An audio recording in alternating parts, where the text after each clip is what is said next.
Oh, let me see. There we are. There I am. I'm up. Justin, how are you doing, sir? How is Justin doing? There's only 2 people in here, so we'll wait till more people come in, I'm sure. But how have you been, buddy? How's things been going with you? How has Gary? Oh, what's up, buddy? You're gonna love tonight's topic, man. I have something I have to get off my chest. So I gotta so that's why it says it's gotta be out there. I am good, and you? No, I'm good. I'm not going to complain. How about you, Gary? How are you doing, sir? How is everything down there? Good evening. Good evening. How are you, Wally? Chris, how are you doing? Oh yeah, this is just got to be said. What I'm going to say has to be said. So, how is everybody doing? I'm a chilling at work. Oh, that's very good. Very, very good. So, Tanisha, how are you doing? It's right here, Andrew. It's right there. You'll see it right there. But so that we don't have to take it out of the oven every time we want to do something. See it right there? Underneath the frying, underneath that. You see where the stuff is sitting? And there's that big cast iron. No, you don't have to pick everything out. It'll slide right out. How much you want to bet you don't? There we go. Andrew, I am old enough to hear this. Yeah, of course you are.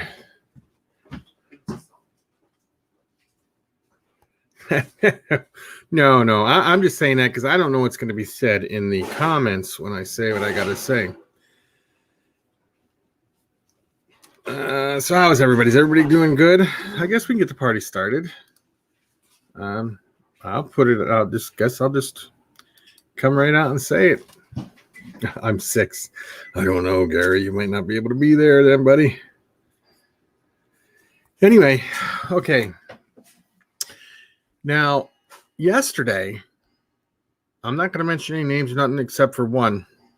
No, I'm not even going to. Well, anyway, you guys seen the Python 101 thing where he made a statement and about not wanting to, he can't help people and stuff like that with everything that's going on in Texas down there.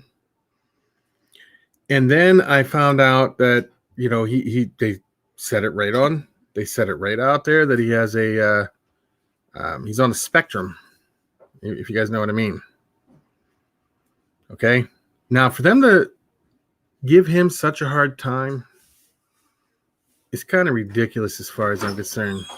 I don't want to jump on anybody. Okay. I've been in the hobby for 35 years. I've seen a lot of people come and go. I've seen a lot of people make mistakes, and I've seen almost every single person out there make a mistake. If somebody makes a mistake and you have something to say about it, call them on the phone and say it to them. Don't pull them on the internet and tear them down. You don't know what kind of mental state these people are in. What if the guy goes home and thinks his whole business is going to fail and he decides to do something drastic to himself or something? I mean, people don't think of nothing when they do anything. And I think that was ridiculous what they did yesterday. I don't care what any one of them think of me either. I don't give a shit. All right, because I'm not out to prove anything to anybody. But to do that to somebody, wrong. I mean, the guy made a mistake. Give him a freaking break. Everybody here's made a mistake, and they're going to make mistakes for the rest of their lives. But to go off and do that, wrong. Wrong. I've lost a lot of respect for a few people after watching that video too, and I don't care. They called him on a live stream yesterday, and then they blasted him, and the person doesn't even realize they truly made a mistake. What they did is they put something out there, and then after they read it, they realized, wow, I shouldn't have said it that way. And they're on the spectrum. And it shouldn't have been done that way. This is exactly why our hobby's getting taken down. Because nobody can stick together and help each other out. And it's not just helping somebody who needs help with that stuff. It's like when somebody does something wrong and you disagree with them, don't make it public like that. Call them in and talk to them.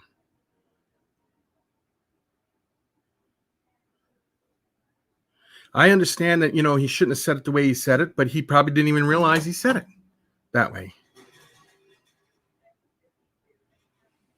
I just don't think it should have been done the way they did it. I don't. And then people coming out today and doing videos and saying they really shouldn't have went on there and they're sorry. Fine. You made a mistake. You're owning up to it. Proud of you for that. But to do it in the first place was wrong. Totally wrong. And I don't care if this gets shown to anybody or anything. I don't care. It was wrong. You don't know, like I said, you guys do not understand. But then people don't understand what kind of mental state the person's in. You don't know if this is all they've lived for, and then it gets taken from them. And then they go home and do something drastic to themselves, and you can't take that back then once that happens, can you? No, you can't be done. And I feel this just had to be said. And I don't care. I really don't. We need to stick together and help each other out to get anywhere. And to keep these people from doing these laws and stuff. It's stupid. But when you guys go out and do stuff like that, you make us look like idiots. And after being in a hobby for 35 years, I've seen people, like I said, I've seen people come and go, and I've seen every single person make a mistake. I've seen every person, almost every major breeder have major mistakes and be able to correct themselves from it. But the whole key is don't be out there tearing the person down because they made a simple mistake. I mean, this is that was ridiculous what I saw yesterday. Totally ridiculous. Now, I hope you guys at least agree with me somewhat. But it was wrong what they did.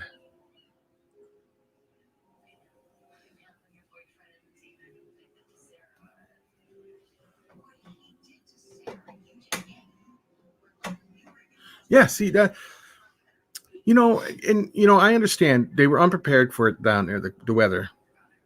We're all unprepared to a point. I don't care how prepared you are, something can happen where you're not prepared enough for it. And, I've talked to other breeders in private, and they said, they would help people, but it would be hard for them to bring somebody else's collection to their place because they have a collection they're trying to keep safe too.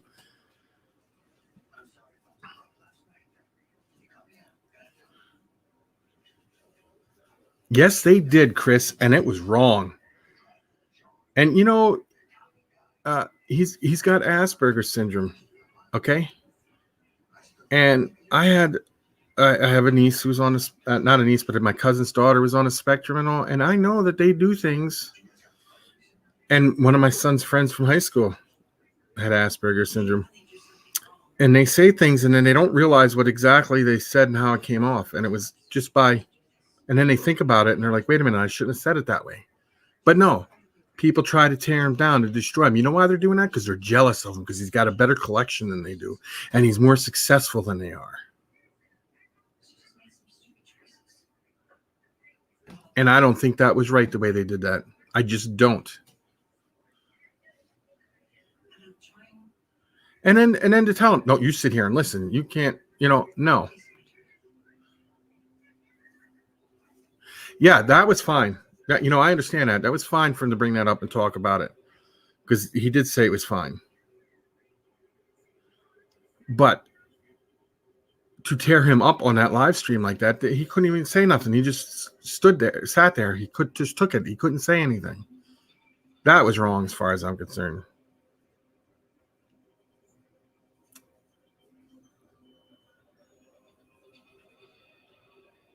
Okay, Pythons 101. Somebody asked him if they just a short version. They needed help because of Texas and all, and, they don't have their electricity down there.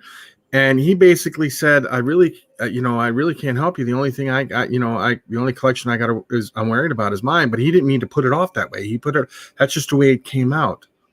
Well, then yesterday, because I've been and then he put out an apology text, right? He said, I'm sorry. I didn't mean to put it off that way. I should have been more thoughtful and all. And then they started tearing him up really bad about that. Then they turned around and had him come on a live stream so he could apologize and talk about why he said what he said. And they tore him up. They completely tore into him and did not give him a chance. Every single one of them people have made a mistake. Well, I know 2 of them have made a mistake, major mistakes. Okay. One shipped in the wintertime and all his stuff died. Maybe not all of it, but most of it did. It was a mistake. It was an accident. It happened. All right. Nobody's crucifying him for that. And the other one, I'm not even going to say what the other one did unless I have to. And when they tore him up about that, he didn't like it at all. But you know what? They tore him up about it. And he, everyone makes mistakes. Exactly, Wally. Every single person makes mistakes. See, that is the downfall of this hobby, that people don't give you a chance. They will give you a chance. They don't give you a chance to come out and explain yourself, or they don't, where they don't do it in private. They got to make everything public,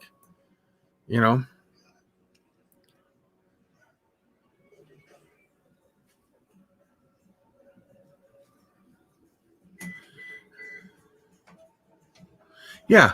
Well, I understand he made mistakes there, Chris, and I understand he probably shouldn't have did all that. But you know what? When you back an animal, when you back somebody in the corner, they try to put up their defense, and then they try to, things get set out of they knock out of context. How can I put it? When you back somebody in the corner, it's a fight or flight thing, and they're going to fight. You understand what I'm trying to? At least that's what I got from all that, and I understand he shouldn't have did that either. I'm not defending him 100%. I'm just disappointed in the people that did. What I'm voicing my opinion about is the people that did what they did. I'm disappointed in that. They were supposed to be well-respected people in the community, and then they did that. That was wrong. That's what I'm saying.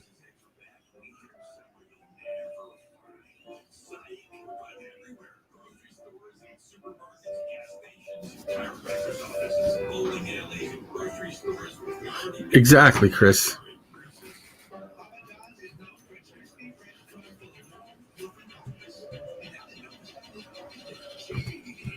So what I'm saying is they need to when you're a respected individual like those 3, well, at least 2 are. I don't even know who the other guy is. The first 2 are.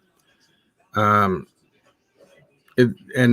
they're supposed to be somebody, like an influencers in the hobby. For kids to be able to see that and see, well, maybe that's the way we all need to act. No, that's wrong. That is wrong. The one came out with a video today apologizing for the way they were. Fine, I accept that. He apologized. Great. And now I think the other ones need to too, because that was wrong. They need to give the guy a correct chance. Nobody says you have to buy anything from the guy ever again. It's just, I think it's a bad eye on the whole thing. I think it's just a bad situation that they just added fuel to a fire and made it worse. Yes, he does. And I think that's what a big thing is. And I'm not saying the guy, I've never dealt with the guy. I'm just saying what they did, how they did it was wrong. That's what I'm upset about, is the way they did it. And then it pulls more stuff into the situation, and it just gets worse and worse and worse. 2 wrongs, like they say, do not make a right. So I don't know.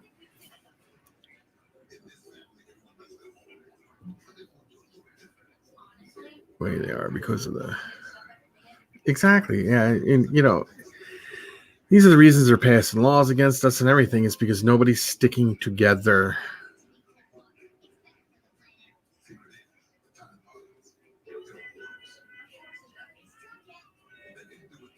I'll share stuff with you later, Wally, so you can go watch it and what they did, and what we see what everybody's talking about.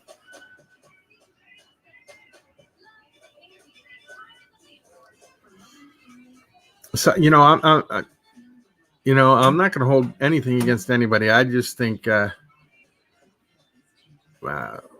what they did was wrong, and they're supposed to be like a influencers in the hobby or something. You don't act like that. You just don't, and then that makes it worse. Yeah, there you go. Iron Dog's got it up there, and it was on that. I forget the name of the podcast. It was the Snake Trap or something like that.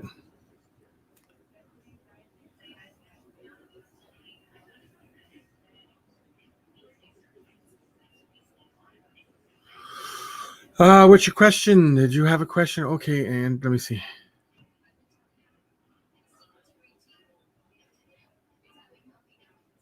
Yeah, sure. Ask me a question.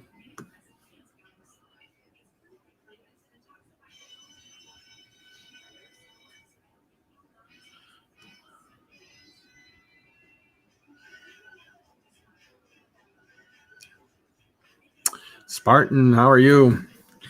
Yeah, no, and then people make mistakes. They do make mistakes, and you know what? You got to get past it.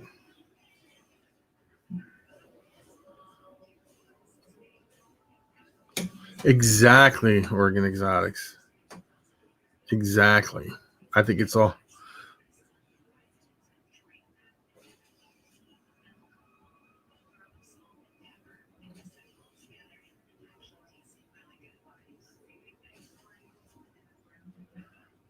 I did not see that actually, Chris. I will have to check it out. I can't comment on it because I know I didn't see it.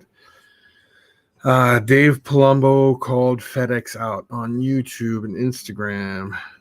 I think if he did, I don't think that helps the situation any. But then Dave Palumbo, I don't know. Maybe he knows something I don't know. I'd have to watch the video or whatever or see what he said exactly to know, to give my opinion on it. But I can do it. I'll give you an opinion once I see it. Yeah, that's exactly what I'm saying. Oregon Exotics, that's exactly what I'm saying. And it's not right. They've made mistakes too. Two of them have made two big mistakes. And I think that, but people got past it.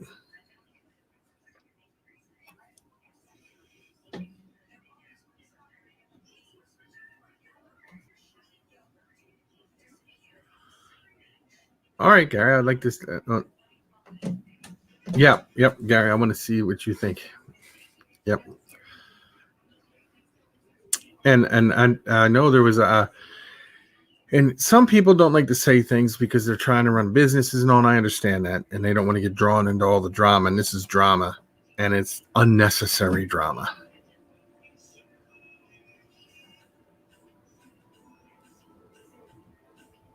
I'm sure he is. I wish he was in here. I'd give him a chance to come on here and explain everything. I wouldn't even interrupt the individual.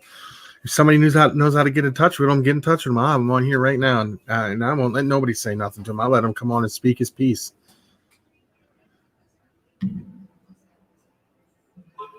Because it's only right. Let me see what this is. Let me see.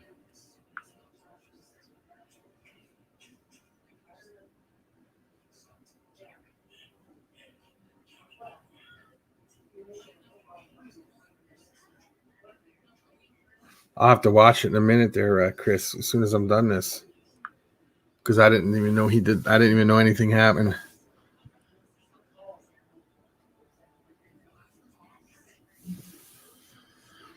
Yeah. I think that it's a total. It's a total sham what they did and how it was done. Let me see what's out there. Oh, that's nothing. Yeah, I will watch that in a minute, Chris, and I'll let you know. But yeah, this is it's That's the whole point, is to stay clear of drama. But what they did was just a little excessive.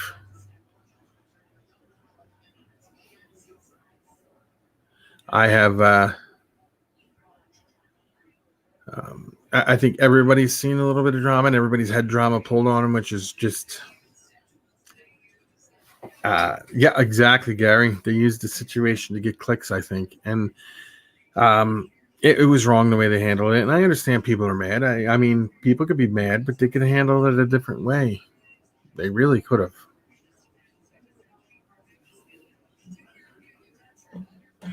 Well,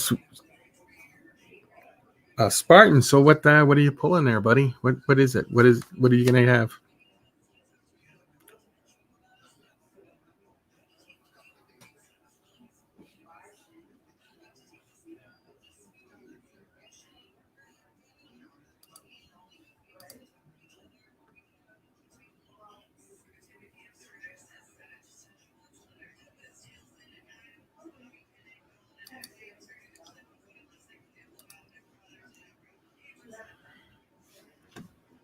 There you go. Yeah, at least Reese's Pythons. How you doing? Yeah, no, that is complete. What Oregon Exotics said there. No, he didn't. He didn't get a chance to even speak, and that was wrong. Didn't even get a chance. They're like, sit here and listen. Sit here and listen. No, let the man speak. And when they did let him talk, they think it's like they didn't even listen.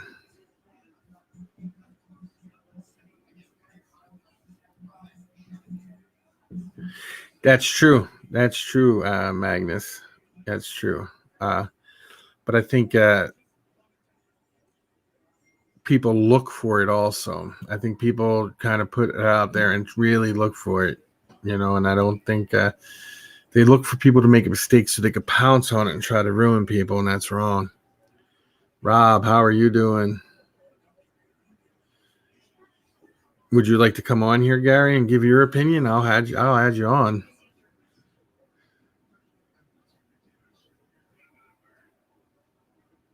Exactly. Magnus, I agree with you. No, it isn't a total excuse, but what I was going to say, they kind of are a little detached from reality a little bit, and they not reality, but their ability to socialize with people. Exactly. At least the ones I've known. He's Asperger's syndrome and autism and things like that. Let me get Gary on here. Invite. There, we got that. Give me 1 second, Gary. I'll get it right to you, my friend. Hold on. Let me. Right here's where I got to be.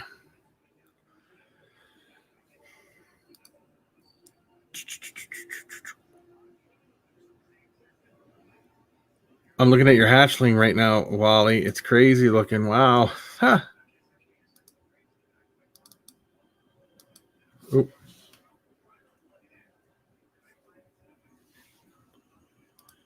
There you go. Now I have to get back over here so I can add you when you pop in. I'm going to need my headphones. So when he comes in, I can hear him. Oh, yeah, no, there he is. There's Is everything, can you guys hear me? I can hear you fine. I just got to put my volume down a little bit, but there you go. Yeah, because I had this set up for radio show, and yeah.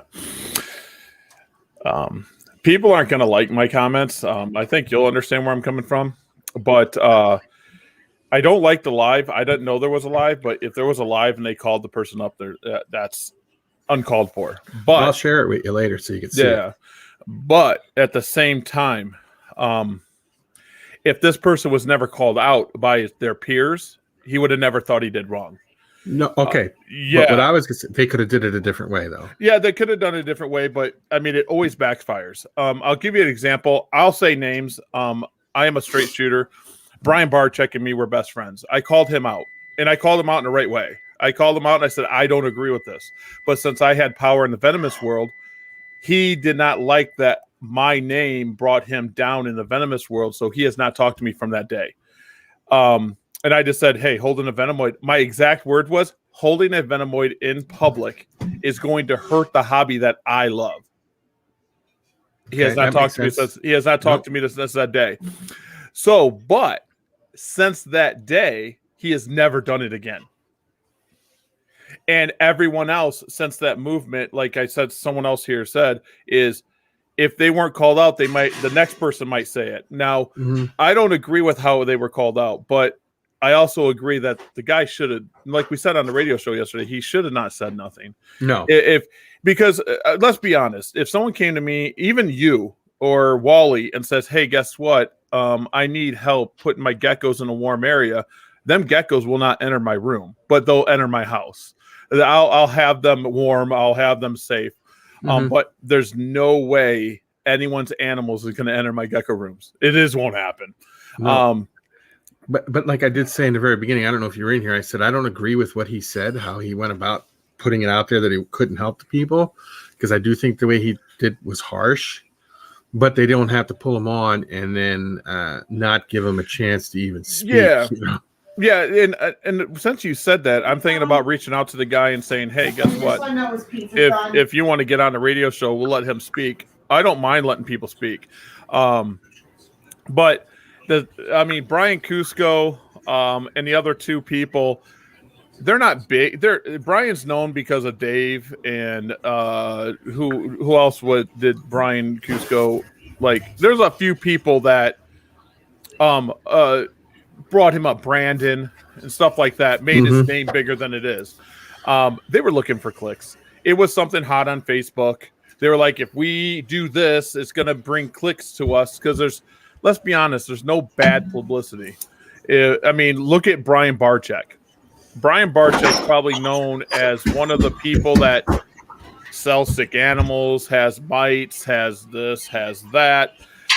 I know Brian personally, and he would never hurt an animal on purpose. Yeah. He wouldn't do it. But he's known for that. I mean, people, there's a hate group built for Brian. It has not hurt him at all. Brian's huge because of it. I hate that I wish I'm going to look at the live later. Yeah, I'll send it to you. No,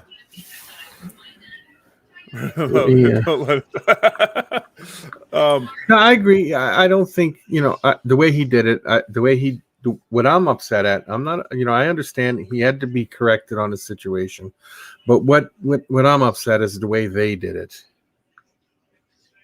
And I agree. I think that it would have been better if they let him talk. And Wally said he's not a big fan of Brian, and I'm not either. And I like what Andrew said, is no one works together in this hobby, and they don't. They don't. Not one bit do they help each other out. I had a very private conversation with a face of the hobby just the other night. Come on, give me one. Sorry, guys, I didn't mean to make it. Great, I love it. I'm trying to. And we were kind of talking about that, and we were talking about some things that he has coming up and stuff, and he trusted me with the information. And I told him, I came right out and said it. I don't have many friends. I don't, and I kind of built this wall because of it. Because I sent it to you. Okay. It built this wall because people are so competitive, and it's a competition to be the best. It's a competition to be better than each other. To take me and Wally, for instance, Wally breeds geckos, I breed geckos. You'll never hear one of us put down each other. We just won't do it. Someone comes up to me. You guys down real quick? No, yeah. Someone comes up to me and goes, well, what do you think of that guy? And I'm like, I trust him with everything I have. I just everything I have. I learn from Wally every day. And they just got to look at me, and I'm like, I'm not going to put down Wally. I'm not going to do it. And I think they're expecting breeders to like say mine's better than theirs, and we just don't do it. No, because we need to stick together. And Rob said it. Neither MJ, Billy, or Cusco, I guess, should be throwing stones, because they shouldn't. They've all made mistakes. Like I said, every single one of them made a mistake. But you know, Brian Cusco, the one mistake he made, I'm not going to tell everybody what it was, but they called him out on it big time, and they were giving him a hard. And he was on saying, "No, I'm sorry. You know, it was an accident." But people get past it, you know. But you know, people need to give everybody a chance to at least come out and explain themselves. And I understand he needed to be corrected on it, but it's just the way that they went about it was wrong. I think the way that it was, like, on Facebook, some of the stuff, like, as you guys notice, if you guys see stuff on Facebook, my friends posting, and it's negative, you'll never see my name on it. I won't comment. I won't like it. I just kind of move the other way. Yep. And I didn't even know. And then this isn't a stab at him. I had no clue who Ball Python 101 was. I had no clue. And I seen a person posting about him on Facebook, and I'm like, what? I honestly, ready for this, I honestly thought someone was just putting down ball pythons as a whole because everyone has them. Like, Ball Python 101 is crap. Yeah. And No. that's what I thought. I was like, because everyone has ball pythons. I see it all day long with geckos. I see it all day long.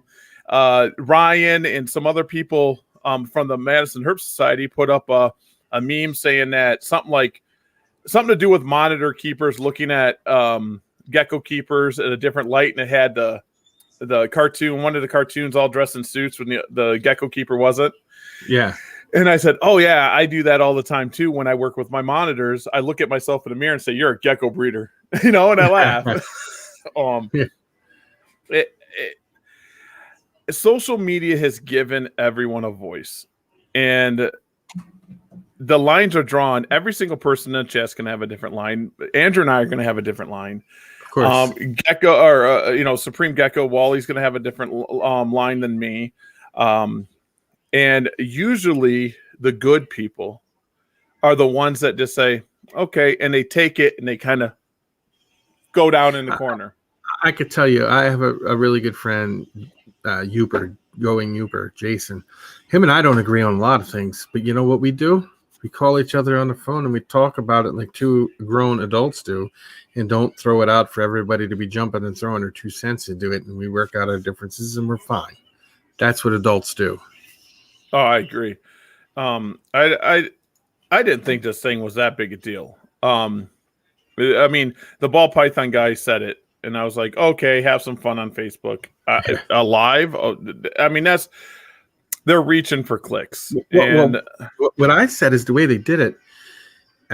If you saw his face at the very end, he was still like, "Oh, thanks, guys. Thanks for being in here." But how do you know what he's going to do when he gets offline, off the internet? You know, he could be so depressed over almost destroying the business that he might think of doing something drastic that can't be changed. You don't know what's going through people's heads, and it's hard to do that. I mean, exactly, Rob. It's one of them things. Is, how could I put it? I know another person that is in the reptile game. I'm not going to mention names. I hate doing that. That leans on his mental illness, and no, it's not Brian Barczyk. Someone's going to leans on his mental illness for everything that he's done wrong, and he kind of just like forgets about it. My opinion on mental illness is this: if you use it as a crutch, you don't have mental illness.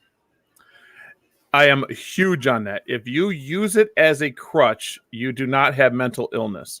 The people that have it are the ones that they deal with it, and they're the ones that hide, or they're the ones that get angry and lash out. They're not sitting there, well, I had mental illness, that's why I ripped that person off for $1,000. I'm sorry. Yeah. You know, them people there are taking advantage of a situation that there are true mental illness out there. And I've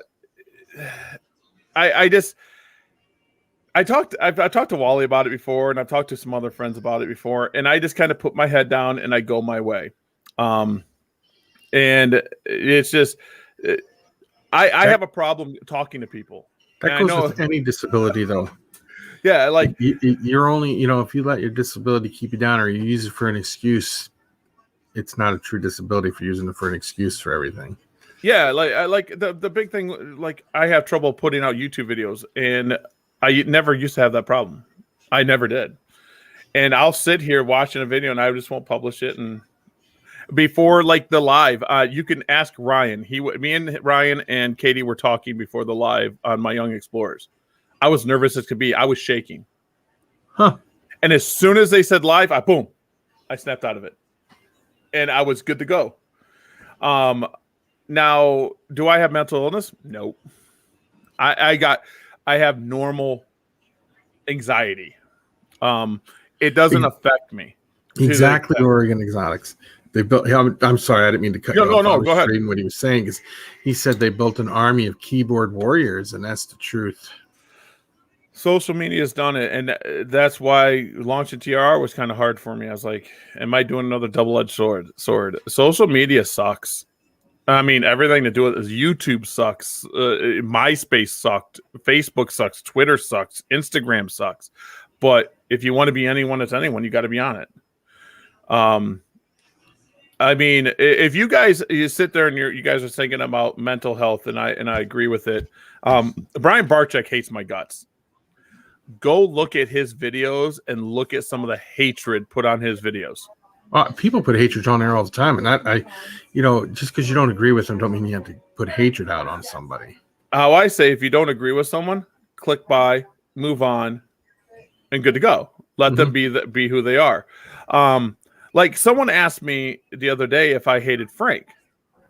I mean, they came right out and asked me. They sent me a message, and I said, I don't hate Frank, the gecko guy, the guy putting all the geckos. Yeah, I know who you mean. I don't hate Frank. I don't agree with everything he's doing, and I correct him when I see something that's legit correctable. But I also sit there and say that he has a talent for video. He just does. He does. He's very good at what he does. Yes. I could sit there and say that if he could tweak a few things and get some stuff behind it, I mean, he really could be something special. And that's what I think. I'm not that person who goes, oh, I hate that he does this. I hate that guy. I can sit there and go, just like Brian Barczyk, I hate that he does certain things. But Brian Barczyk brings people to this hobby. And this ball python, when I researched this ball python 101, we talked about it. I looked at him last night. Yeah. He's brought people to the hobby. And I just wish that we had a different way. Doing a live, I'll probably get upset. I'll contact Cusco. I don't care. I'll be like, what are you thinking, dude? I don't know. Was he the one that posted a sorry video? He did today. He said, not that he was really sorry. It's more like when his video was like he was explaining, and he said he should not have went on there, which I don't think he should have. He said he should have thought about it before he agreed to go on, but he really wasn't thinking. And then he said he got really emotional and caught up in the moment, and I could see that too. I can really see people getting caught up in the moment. He got caught up in the moment and went with it, but now today he's feeling a little bit of regret for it, and you know, he made a mistake. He come out and owned up to it, but I think the way that these guys did it was just wrong. That's what I'm saying. Yeah, it is. It's 100% because that live is still up. Yeah, and that looks really bad. Really bad. I mean, to corner somebody that's what they did. They cornered him, and then they said that. I guess I heard you say that they said he had to listen. Yeah, they said that MJ guy was like, "Now don't say nothing, just sit here and listen." And I think that was wrong. They let him explain he got like 2 minutes of talk, and then in 45 minutes the whole video. He explained what happened, and he said he was sorry and that he felt bad. And I think he felt that my opinion was he felt he was coming on there to say he was sorry and, you know, explain his side of things and try to work through it, but they didn't give him a chance. I know what the guy was thinking. He didn't want his animals sick. I mean, he has a nice collection, what I've seen. He has a really nice collection. So ball pythons, I mean, it's not as bad as geckos. We got crypto. I mean, that's probably the worst thing for leopard geckos. But, I mean, you got mites, you got RIs, RIs are contagious. I mean, people don't think that. No, RIs are contagious. And I understood what he was saying. I just, like I told you on the radio show, I was like, I wish he just would have just not said anything and just said, no, I don't want to take in any animals. But he doesn't deserve to be cornered because Brian Cusco and these other two people aren't the judge and jury. They're nobody. And like Iron Dog said, he said he just got off the phone with Earl and he was all emotional because Earl from Lone Star Reptiles lives in Texas and he knows what's going on and it's really bad down there. And I do feel for these people. I really, really do. And he was all emotional. And then apparently he went on there and his emotions got the best of him. But he probably shouldn't have went on there, is what I was saying. Yeah, they shouldn't have. They shouldn't have done a live. That's like you said earlier. Two wrongs don't make a right, and no one in this hobby should throw stones. No, we all live in glass houses, and every single person here is going to make mistakes, or they've already made them. I broke the Lacey Act. So does that make me bad? I sent ball pythons without the right labels on it. That was back in early 2000s. I'll have to think about that for a minute there. Yeah. Larry. No, I'm telling you, I'm serious. I broke the Lacey Act. I've owed people money. It's on my podcast. So that podcast I released, my ex-girlfriend had an abortion behind my back and I went nuts. I literally got rid of all my animals and I owed people money for these animals and they were gone. I was like, whatever, I'm done. And I've made all this right. I mean, there's things that people make mistakes. A simple comment on a Facebook page should not define who you are. I mean, it just shouldn't. Reese, I know he's very emotional. It's very bad. Texas is very bad. These people are losing their collections. And I feel bad for him because, a very good friend of mine lost his whole collection. Bob Clark, his whole place burned down. Not now, but this happened a couple of years back. But, like I said, you can't be prepared for every disaster just as you're not going to be able to do it. So I don't think the cold is as bad, is going to be killing animals as much as they don't have drinking water. Yeah. There's no drinking water right now down there. And if you got a room that goes down to 2 degrees, though, that's not going to be good. Yeah, I totally get that. But, I mean, reptiles as a whole do have ways to get around that type of stuff. They're going to lose. They're going to lose animals. What I'm saying is now I think it's a little more dangerous for the animals that did make it through because they're warming up now. Yeah. They're warming up. They don't have drinking water. No. If you don't have drinking water, I mean, that's a big thing. Water's huge. Apparently they said that they're not going to have water for 8 to 10 days or something like that. That's insane. That's insane. Youper's here. Youper, what's up? Reese's Python's in here. Cold-blooded Monsters is in here. Very good. My biggest problem with this is I'm seeing people say Biden's not doing anything or the government's not doing anything. Well, what are we doing? I mean, I seen a friend lose his collection and then offer to send down heat packs down to Texas out of his own pocket. Yeah. Yep. Oh, yeah. I know who you're talking about. Yeah. I mean, what is the surrounding state's citizens doing that they can? Are they taking bottled water in there right now? Because usually I see when there's issues, the citizens bind together. I have a friend down there. It's nothing to do with reptiles. He 8-bit guy. He does retro computers and stuff. He had a line break in his house, flooded his house, no power. And now they don't have drinking water. And he went to a store. There is no food on the shelves, like none. And I'm sitting there like, well, where's the rest of the states that are surrounding this? Why aren't they sending food to them? Yep. Where's some trucks now? I was the heat. Like I said, that you could take care of that with like chlorhec. I keep saying chlorhec. Why do I keep saying that? Yeah, it's ice melt and water. A little bit of ice melt in a bottle, about that much ice melt in a 16-ounce bottle gets to 100 degrees. If you put water in it, shove it in. You can put it underneath the tubs or something to keep it warm.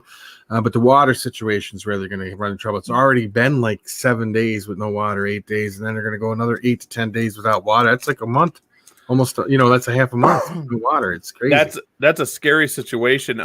There was video I seen of people going out to this pond and getting water, and they were boiling it for water. It's just a really scary situation. Because even if you have a generator, the water situation really makes it hard. There's some big collections down there in that area. There's a big collections. Big collection. Big people got some big collections down there. I mean, I just look at people like Justin Mitchum's got the huge hognose collection. Earl Jones with his collection. You got Marita with her collection from Deadly Tarantula Girl. Their collection they got down there, and that's just a tip of the huge collections that are down there. It's just insane. And then like the Minnesota lost power, and then Dave. Mm-hmm. Dave, yeah, everything he had in Brumation except for a couple things didn't make it. If I lose preparations, nothing. If I lose power here, I'm good for 24 hours, 48 hours. If I can't get more gas or propane, I'm screwed. My collection would die. I mean, there's only so much I can do. Mm-hmm. If we lost, and now it's starting to warm up. It's gonna be 30 degrees and blah blah blah. But 40 here today. Oh, sweet. I mean, there's only so much preparation you can do. And I just someone said solar power, but solar power you need batteries, and if you don't have during a winter storm, solar is not going to really work. And electric cars, my buddy 8-bit guy, Dave, is down south, and he has an electric car. Guess what? With no electricity, guess what? You can't drive. Battery's dead, yeah. So he has no car. So I mean, it's just like it literally is a very bad situation down there. Even afterwards, the second wave is hitting right now. There's people dying too, and that's where shit. Yeah, I read someone in their chair froze to death in that -2, -5. Well, then these people were getting in their car, like this woman and her child got in a car to stay warm, but they didn't take the car out of the garage. They just turned it on in the garage. So I don't know. It's a bad situation. And then what gets me, one person said they go to me, they go, "We don't get weather like this down here." I said, "Well, you got it. So guess what? You get weather like that. Now you need to start know when it can happen." Yeah, it's a weird situation, and I honestly think emotions fly. Most people don't know how to turn off social media. They just I'm going at the end. Now I got more time on my hands because I'm not coding TRR anymore. So now I'm looking at social media more, and I'm like, oh geez, what project can I go back to coding? I just, and the wind turbines, they do have wind turbines that work in the wintertime, but there's a certain thing they got to do to them. Yeah, it's like a $2,000 upgrade for each wind turbine, and they opted out of doing it down there. Because I said they got them here. It gets -55 degrees, and they run fine. Yeah, but someone also brought up, and wind turbines and solar power is not environmental, safe like people think they are, because the stuff's only good for so long, and it's a waste.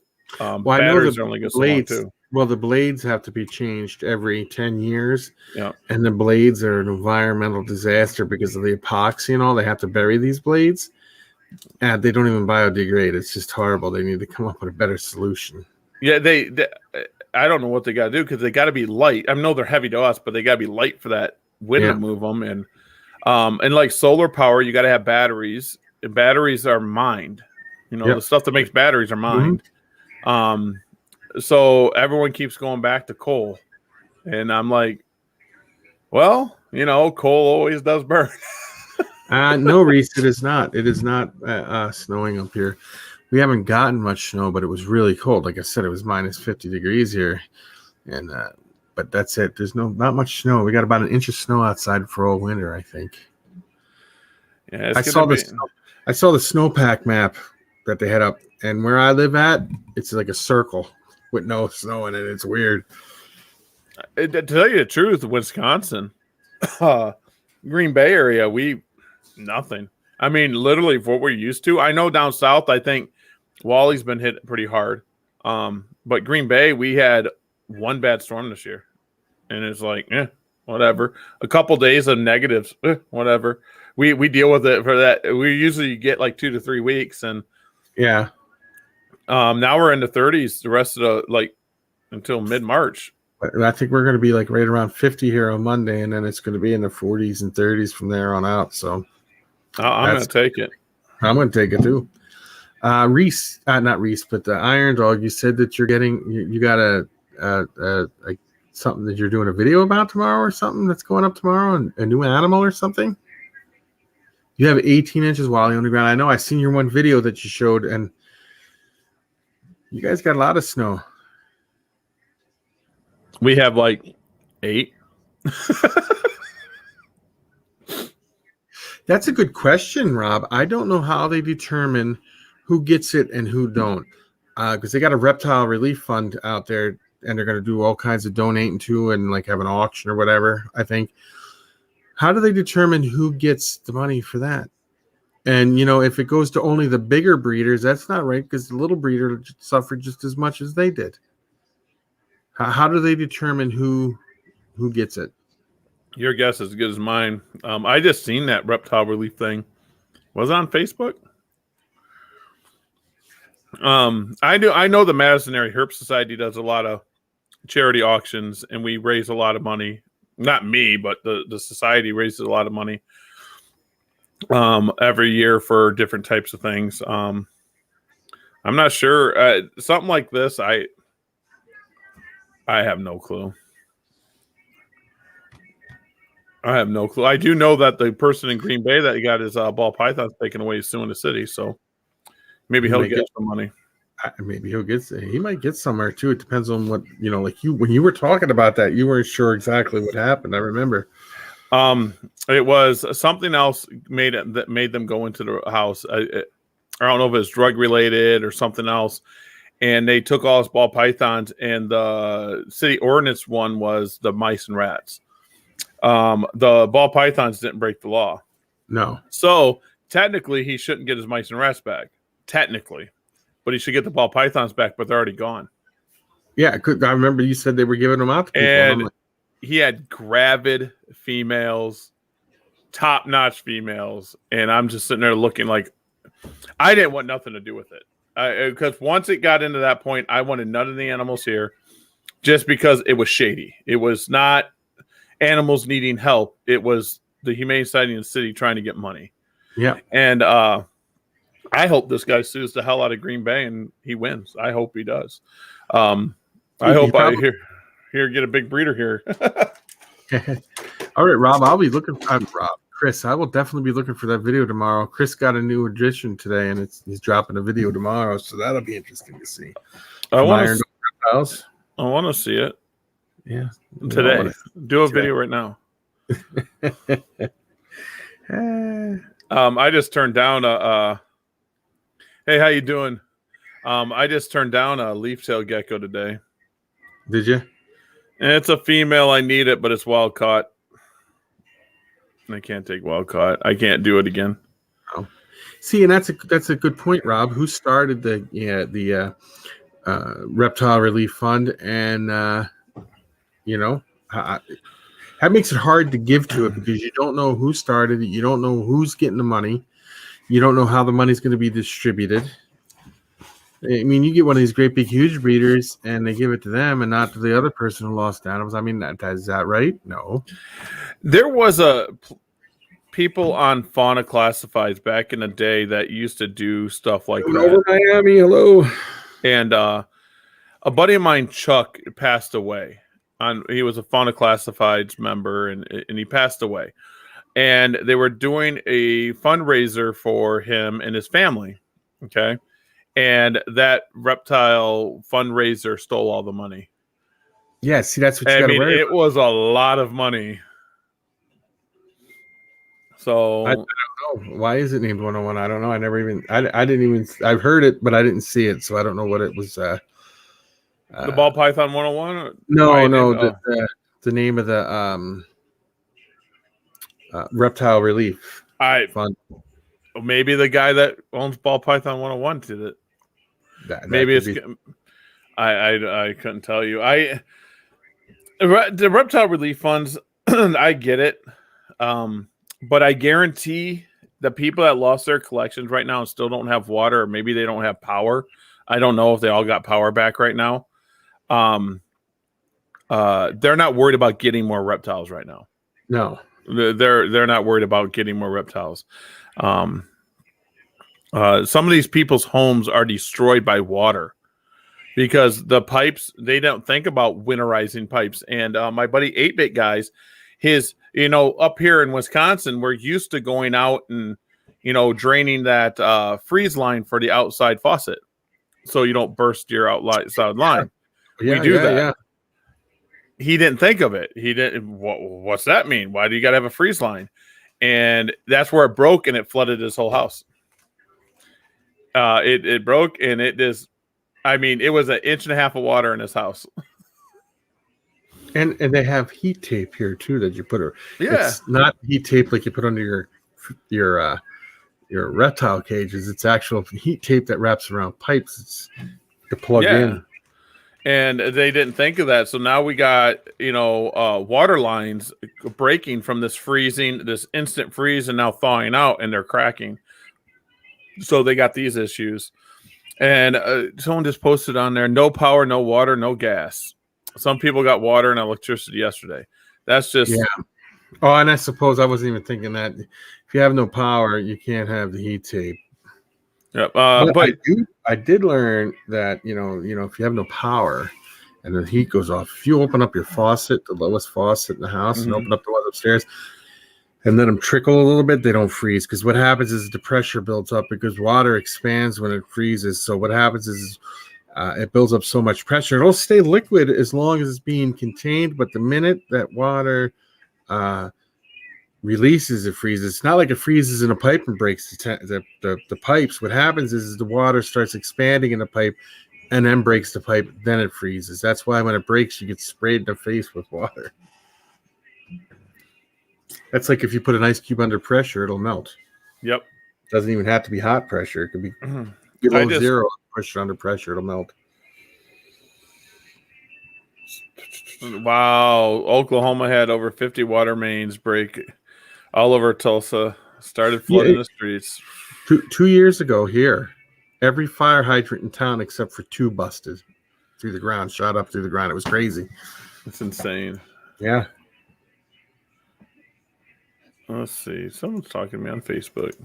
Yeah, you run the water at a trickle and it won't freeze. The pipes won't freeze because it's can't expand. The water, what happens is water before it freezes expands and then it bursts.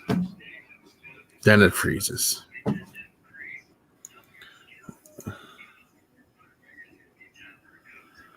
Yeah, but like I was saying, Juan, is everybody's prepared until it gets to a point where you can't be prepared anymore because it can happen. You can be prepared for almost anything, and then something else will come up that'll throw a monkey wrench in your whole way, and then you're like, "Whoa, didn't see that one coming out of left field," So just too much bad stuff happening. Yeah, I didn't want to put the video, but I just had to get that off my chest. It was bothering me.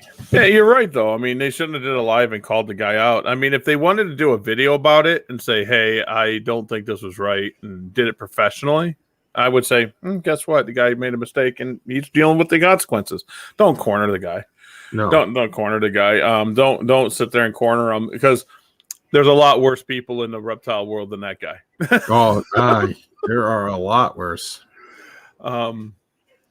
There's a lot worse people in the reptile trade that no one knows what goes on because the people that they did them to is more professional than that. Yeah. So I mean, it's just corner the guy. So I mean, we could reach out to him and put him on Fauna Radio and say, hey, tell your story. Tell your story. Tell what happened.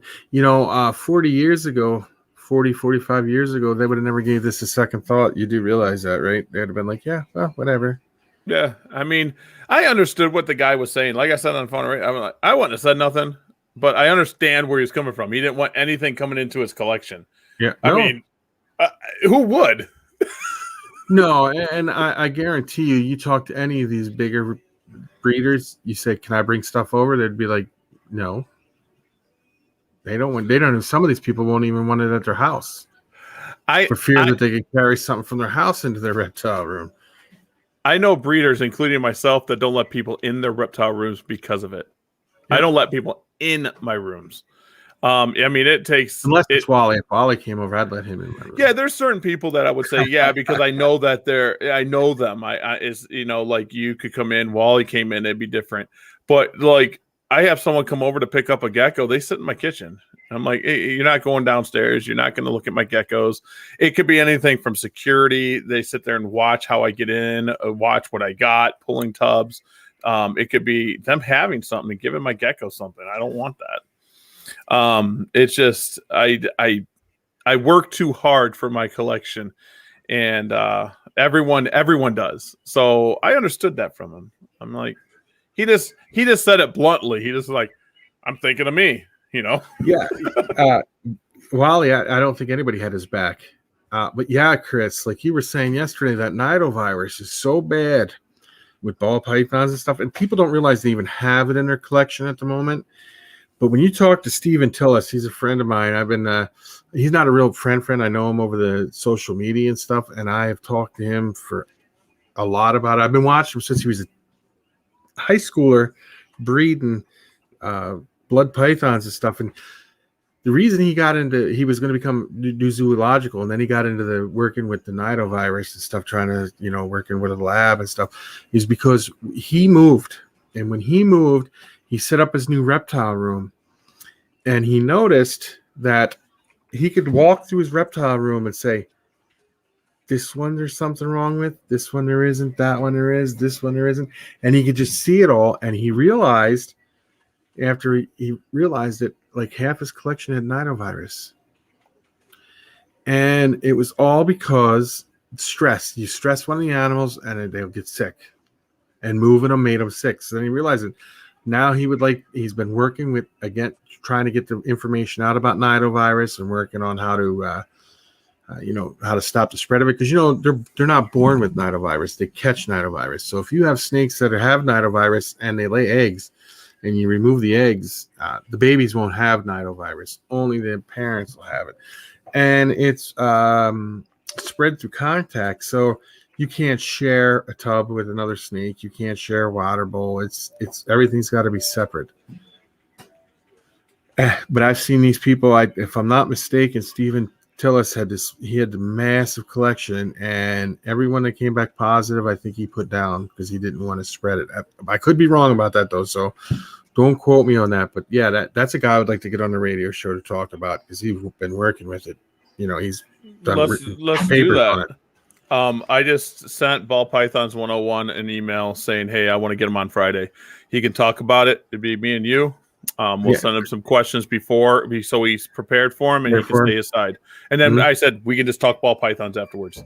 Yeah, and then you could tell him that we won't jump on him either. So yeah, I told him, I said, this isn't a headhunt. This is let's do it professional and let's talk this out. Like let him say why and what he meant by it, not us question him and corner him. And then we can talk about pythons because I just found this out. I had no clue. He has 26,000 followers. Holy wow! On Facebook. I mean, that's a pretty good, substantial amount of people. Yes, Oregon Exotics is done with you test it with a swab. They got to stick it up in their Jacobson, Oregon, I think, or something like somewhere right around there. I'm not exactly sure how it is, but you got to open each snake's mouth and test it. And it can get pretty expensive. I think it's between $35 and $60 a test per animal. But the deal is, and I said this 5 years ago, and nobody believed me when I said this will become a routine cost in your collection.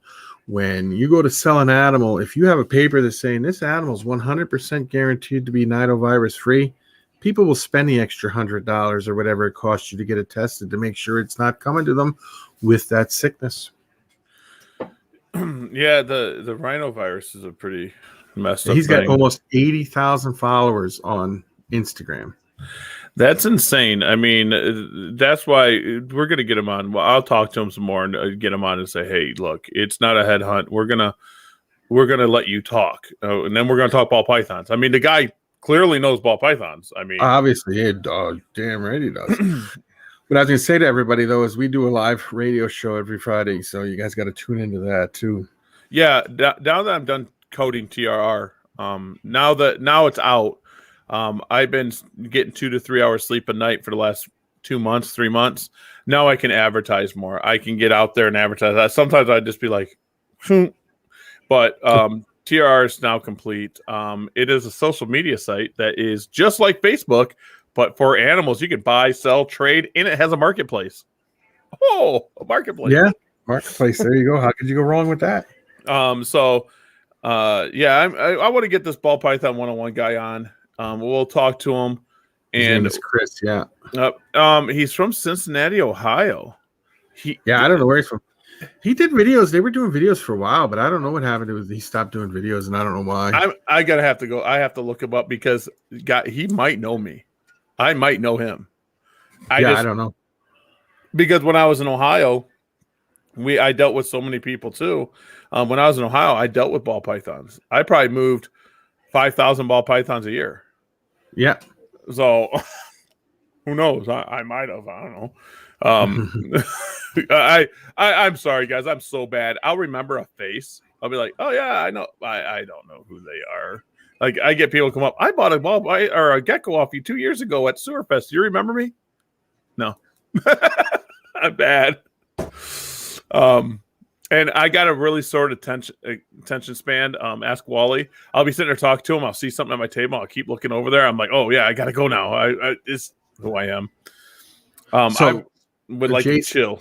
You don't think it would be a good idea to have him come on and explain what happened without jumping all over him, and then talk ball pythons with him and stuff like that, and just give him a chance?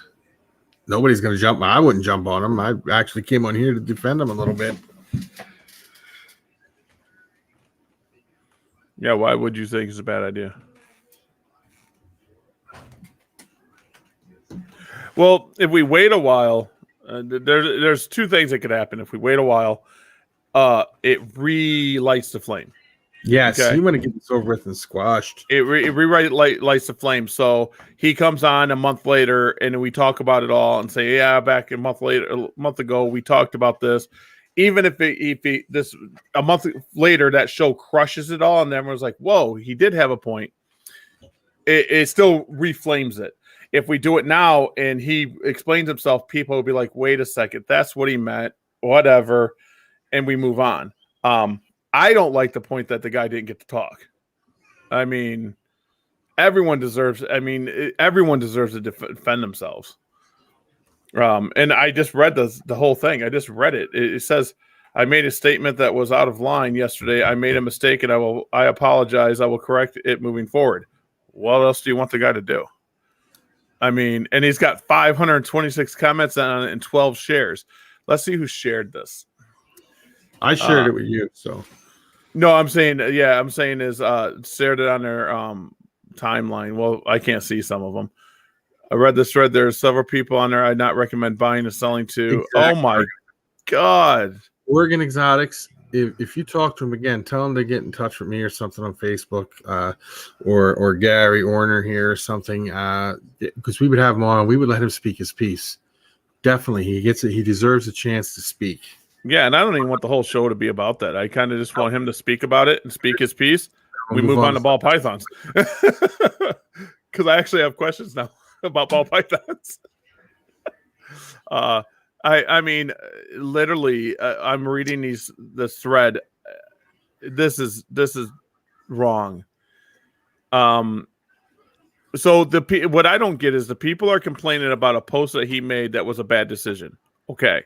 But they're making bad decisions and bad posts on that very thread. Yeah, exactly. They're making themselves look really bad. Well, I would love for him to come on because he deserves a chance to speak his mind. He does. He deserves a chance to explain everything that happened. I think it would be great. And I think it's exactly what I'm saying it is. He meant that, hey, I got to think of my own collection. I have to think of it. I mean, who here or anywhere, any of the people complaining, not here, but any of the people complaining and putting them down, let's say he took a collection in and it wiped his collection. Are you replacing it? Exactly. I mean, seriously, who's going to replace that? And people be like, do you know what they would say? You shouldn't have took it in. You shouldn't have helped them out. You shouldn't have took animals into your collection. You should quarantine. Right. The guy couldn't win other than not talking. And that's probably his only mistake is he should have just not talked, but I mean, I can't get mad at the guy for that. And I No. got to shave better. I didn't cut that off all the way. So The lighting's bad. Yeah, no, I agree. It's yeah, I don't get it. Do it on his own channel, but yeah, it doesn't hurt for him to come on and talk to other people also, because you know what, just for people coming up to defend him a little bit does help some. Yeah, I think him getting on and just clearing the air and then talking ball pythons and having a good time, it would be good for him. Tell us about some ball python projects that he's got coming up, and I mean, because I'm looking at his pictures right now. I mean, he's got some pretty. I don't know what they are because they don't label them. He's got to label these. I mean, some of these are freaking cool. Too. He's got some pretty cool stuff. I mean, some of the stuff I don't even know what it is, and he's got a facility. He's got a picture of facility. Later, thanks for stopping him, buddy. I mean, he sounds like a pretty good guy. He looks like he made one post, and I think he deleted it.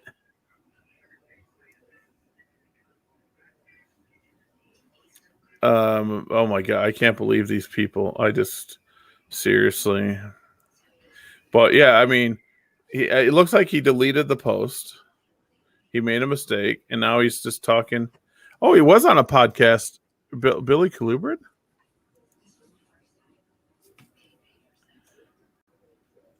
Is he younger or is he older? I don't have any idea. Oh, Chris? No, but yeah.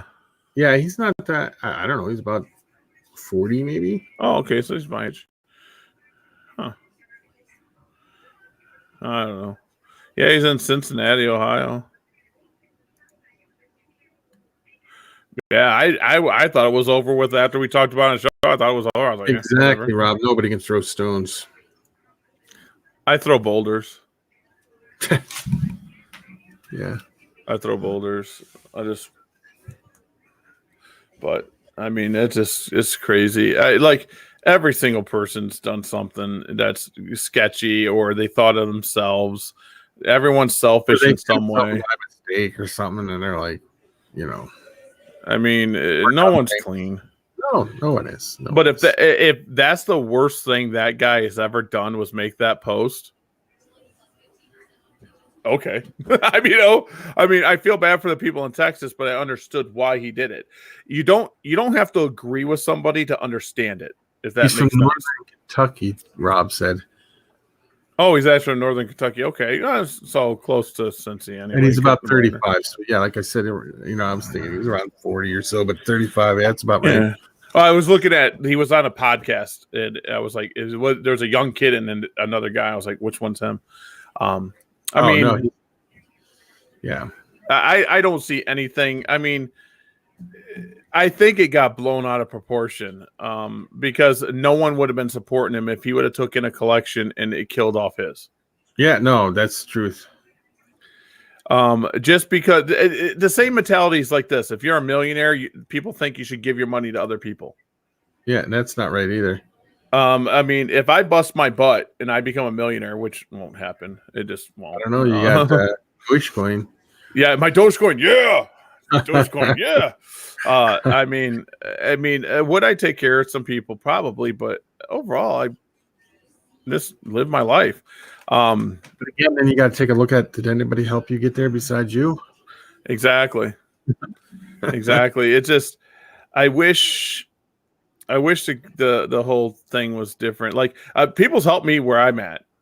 I'll admit, the Brian Barchik's helped me where I'm at. Wally Kern has helped me to where I'm at. Wally, I don't even think he understands how much he helps me. I honestly don't. He's like my rock. I go to him if I have an issue or if I just need a vent. He's one of them friends that come once in a lifetime. He's just that person. I mean, I'd have Wally's back no matter what. I told him before, I'm like, no matter what, I'm right by you. Matt Baronic, he helped me, and he doesn't talk to me anymore, but he helped me. Pat Klein has helped me, and that's a big name that people in the gecko world's like, ooh, Pat Klein, ooh, because Pat Klein did a lot of crypto research. Oh yeah, he did a lot of crypto research, and I get into that stuff. And so he helped me. He helped me understand certain different things. I'm a gecko guy. Yep. I agree with you, Rob, because Texas wasn't the only one that lost power. Look at what happened to Dave Kaufman. He's in Minnesota. He lost half of everything he had in brumation. He lost except for a couple things he said. That was his bull snakes, all his Pichuophis, all his hognose snakes, stuff like that. I mean, people have lost stuff. This was a tough winter for the whole hobby. I agree with KY Constrictor. I am wholeheartedly right there with him. It just Orner Exotics. Oh yeah, Orner Exotics. My last name. I used to go by Professional Herpiculture or Pro Herps. My brother now owns that. So when people still see me in shows or like Tinley or someone, they're like, "Oh, Pro Herps." Pro Herps is, I think, the largest vendor now at Tinley Park. I want to say he's the largest. But it just, this whole situation, I don't think that guy meant anything harm from it. Take your animals because you lost power. Yeah. Hey, Wally, I lost power. Did you lose power? Because there's some geckos I want from you. Wally, let me ask you a question real quick since I have you on here. This is a little different subject than what we were just talking about. I don't mean to get off subject. But you were holding that gecko and you took a picture of it and said, "What is it? Can anybody name it?" And I put a name up there. Could you please tell us what the name of that gecko was? What the species was? Oh, did I miss it? And then he had a new hatchling today that was just crazy looking. I think it's crazy looking. It might look normal to Wally. He's like, that's probably nothing special. Looks special to me. Wally's always got cool stuff. Yeah. I love Wally's stuff. All right, Chris, thanks for stopping in, buddy. Oh, that's an Oreo gecko. The one that was just born? Yeah, I call it Oreo. It's and then the last name is Oreo Phyllis. Is that true? That is a cool gecko. I was right on the one. Ha ha ha. I knew it, Wally. I knew it. See, I've been doing some research on geckos, and then when you posted that one, I'm like, woohoo! And Wally's getting new racks. Yeah, I know. I seen him. He said he was posting videos on them, or he was going to post videos on them. I have nothing to do with them racks. I don't think.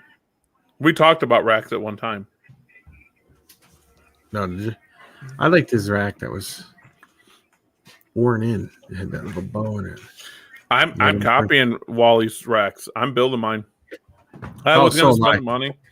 I was going to spend the money, and I even thought about going through a friend of mine, Casey.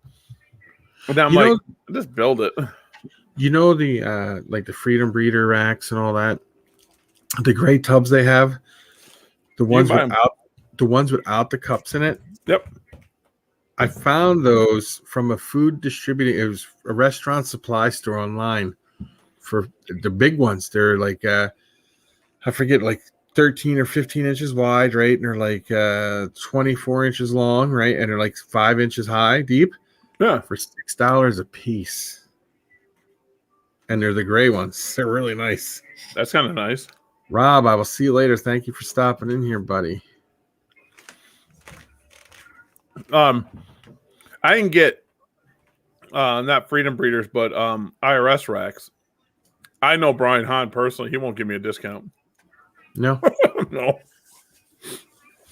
The iris racks and tubs are cool though. They don't have the iris tubs. Mm-hmm. They don't have that little dips in the bottom. I seriously was going to just line my whole rooms up with them. I was going to have baby racks, adult racks for geckos. I was going to get some CB70s for some different types of snakes. And then Brian, and not being mean, but Brian manufactures them, and he's like hands off. Say, hey, can I get like a 10%, 20% discount, or can you help me out with shipping because he'll drive them up in the truck? Nope. So then I was going to do the PVC thing, But there's something holding me back. There's someone close that's doing PVC racks, but something's holding me back buying them. So I'm just going to do the whole wood thing. I'm going to paint them. I was thinking of the PVC racks, but then when I went to my local wood supply store, Home Depot and Lowe's and Menards, we got all three here.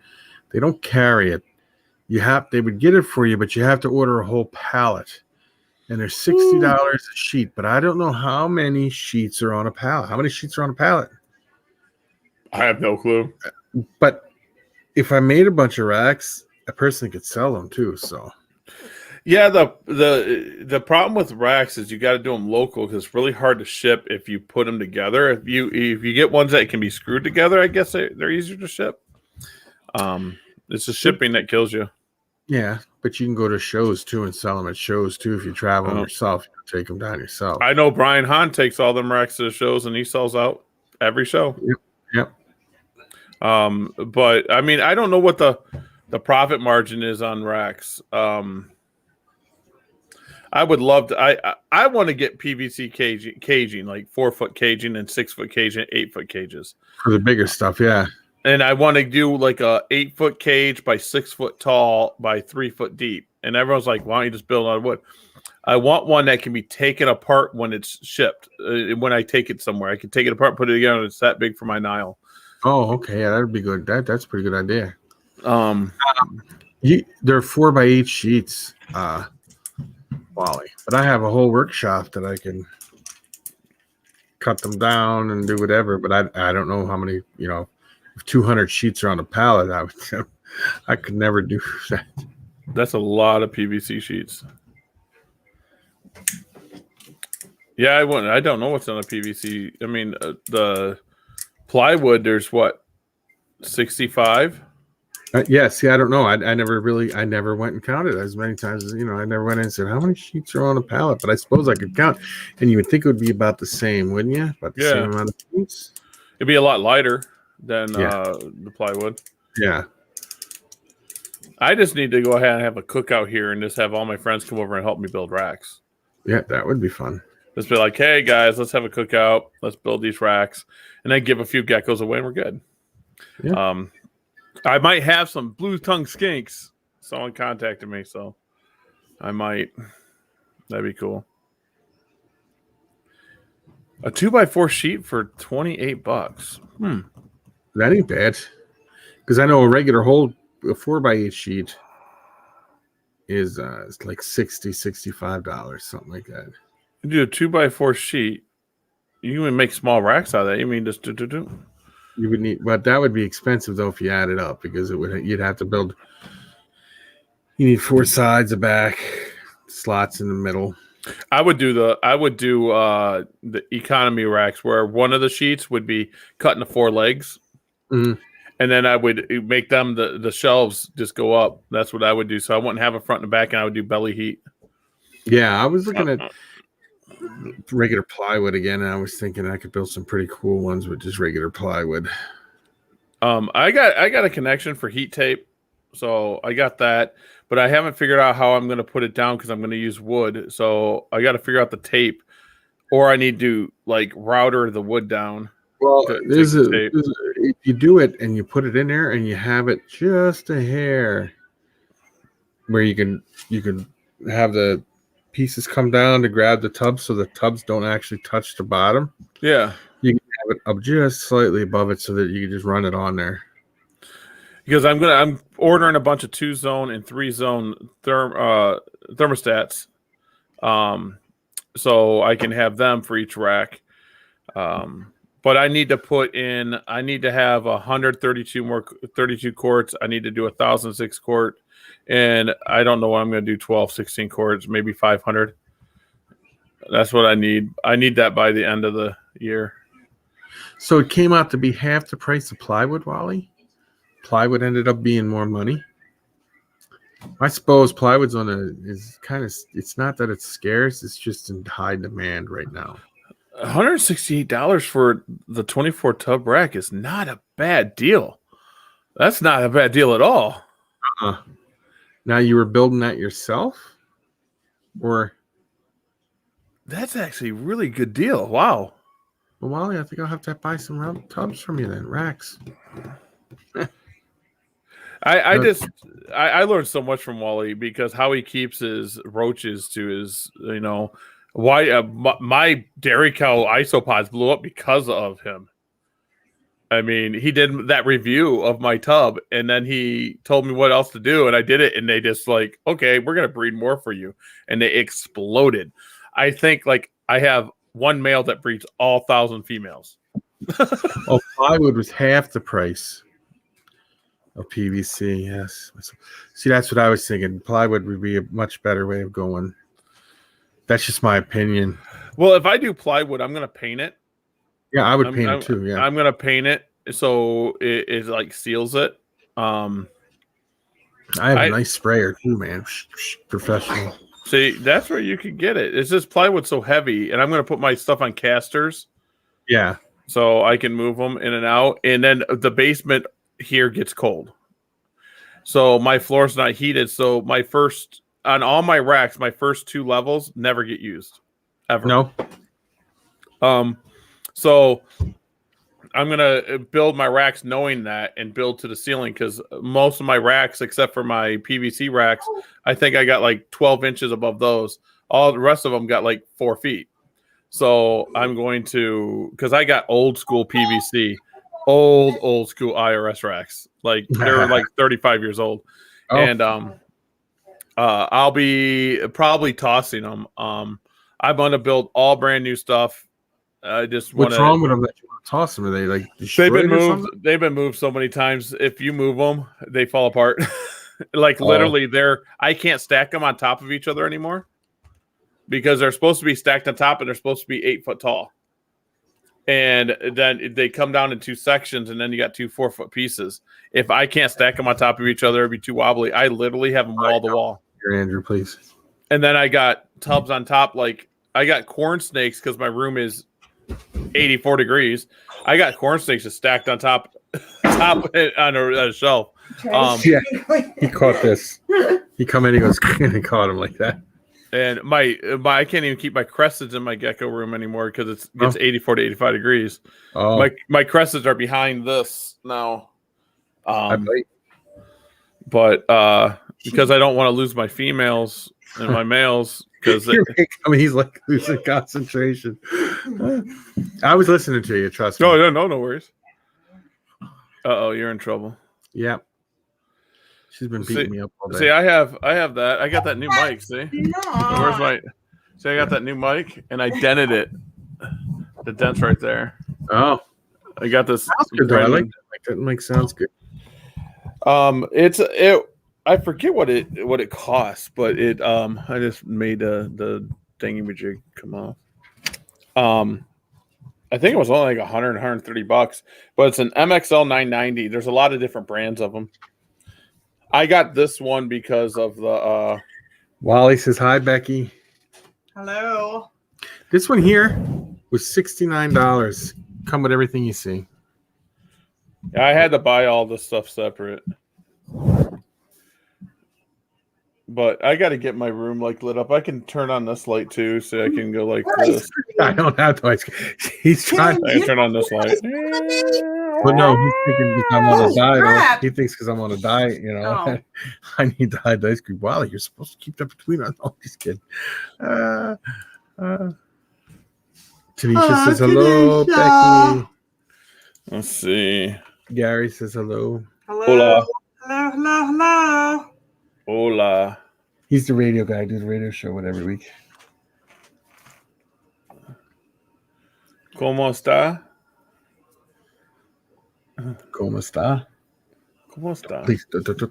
Please don't flick my nose. It bruises easy. I bruise easy. You know this. I know. Look what he did to me, people. See that? He did that to me. Yep. That's abuse.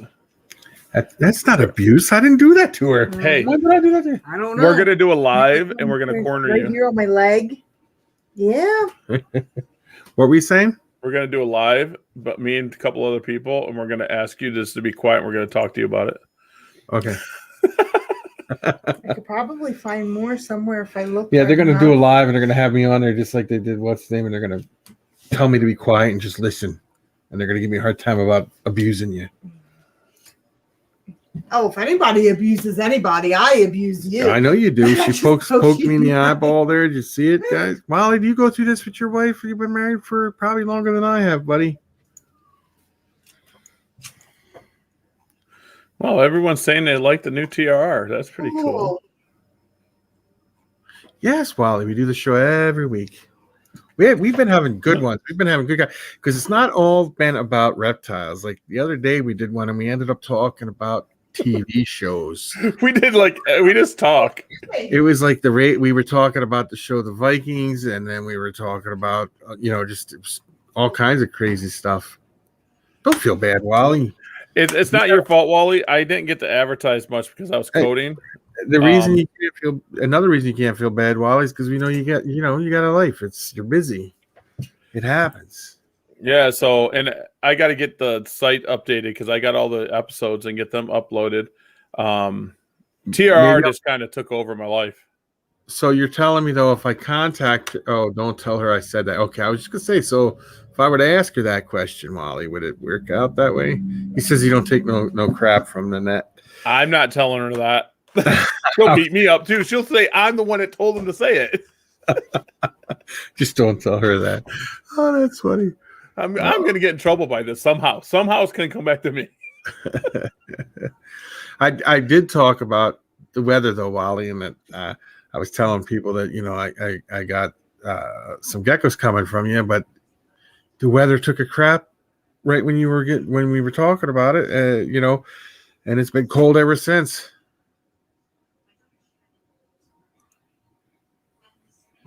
You're new to coffee? I drink coffee all day long. Well, I'll drink coffee all the way till midnight and sleep like a baby.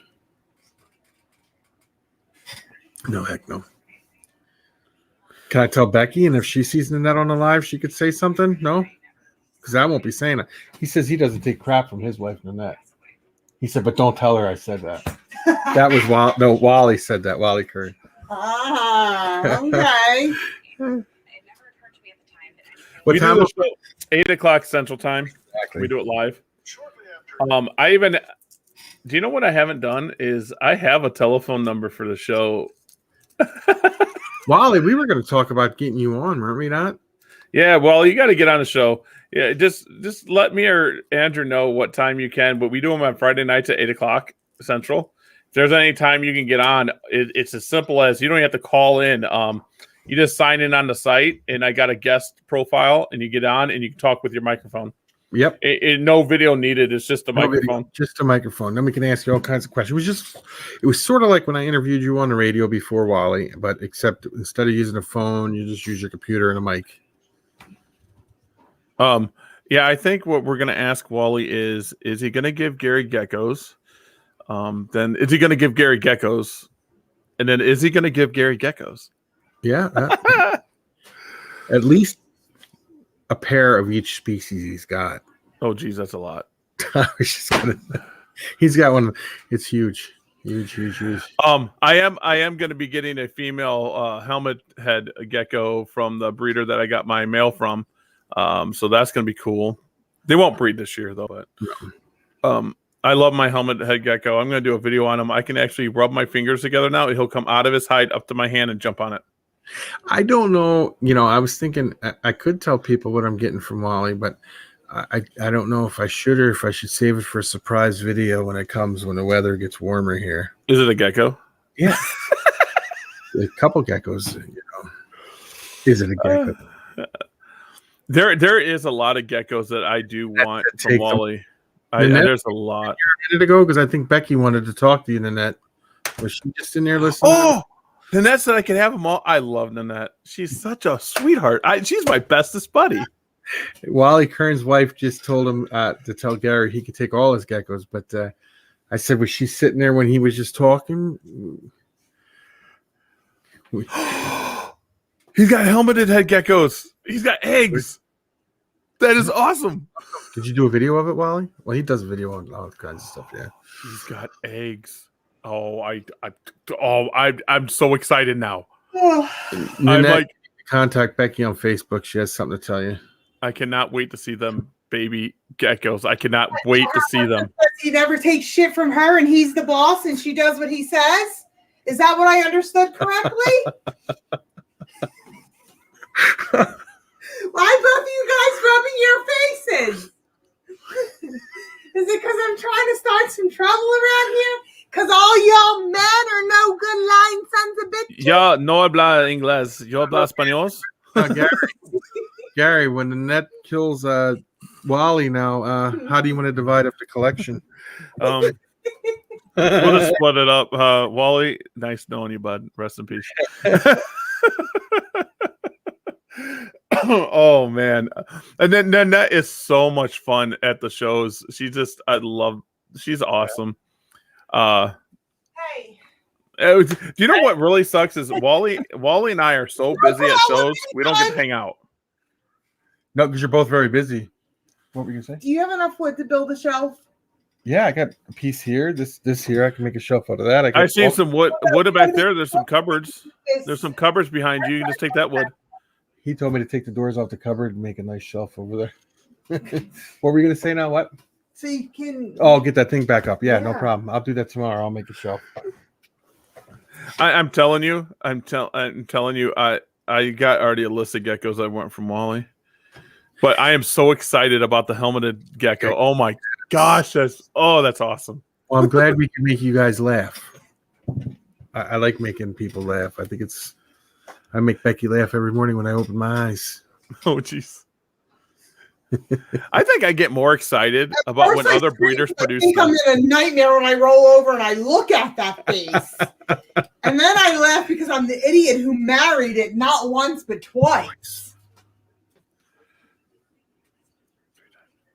Oh, no, I was. What happened is we got married once, and then we went to send our child to a Catholic school. The Catholic priest said, "For you to go to a Catholic school, I have to marry you guys." So we got married twice, technically twice. God help me. And that's been 20. How many years ago now, hon? Too many to count. This is such a good time. 21, so it's going on 22 years. Yeah. 22 years. God help me. Been together 25. God. I'm only 6 years old, so I think it's time to move on. You want one freedom. Oh no, I didn't say I was moving on to something younger. I'm just moving on by myself. It's time to be alone. This is great. I love it. Hey, Wally, are you going to the Super Show, the 2-day show, right? I'm going to be there. With your gecko eggs there, Wally, are they smaller than the Picta gecko eggs? I mean, them Picta gecko eggs are tiny little things, man, from the video I saw anyway. $5 super chat if Becky tweaks Andrew's nose. No, I bruise, Wally. She can't tweak my nose for $5. I bruised.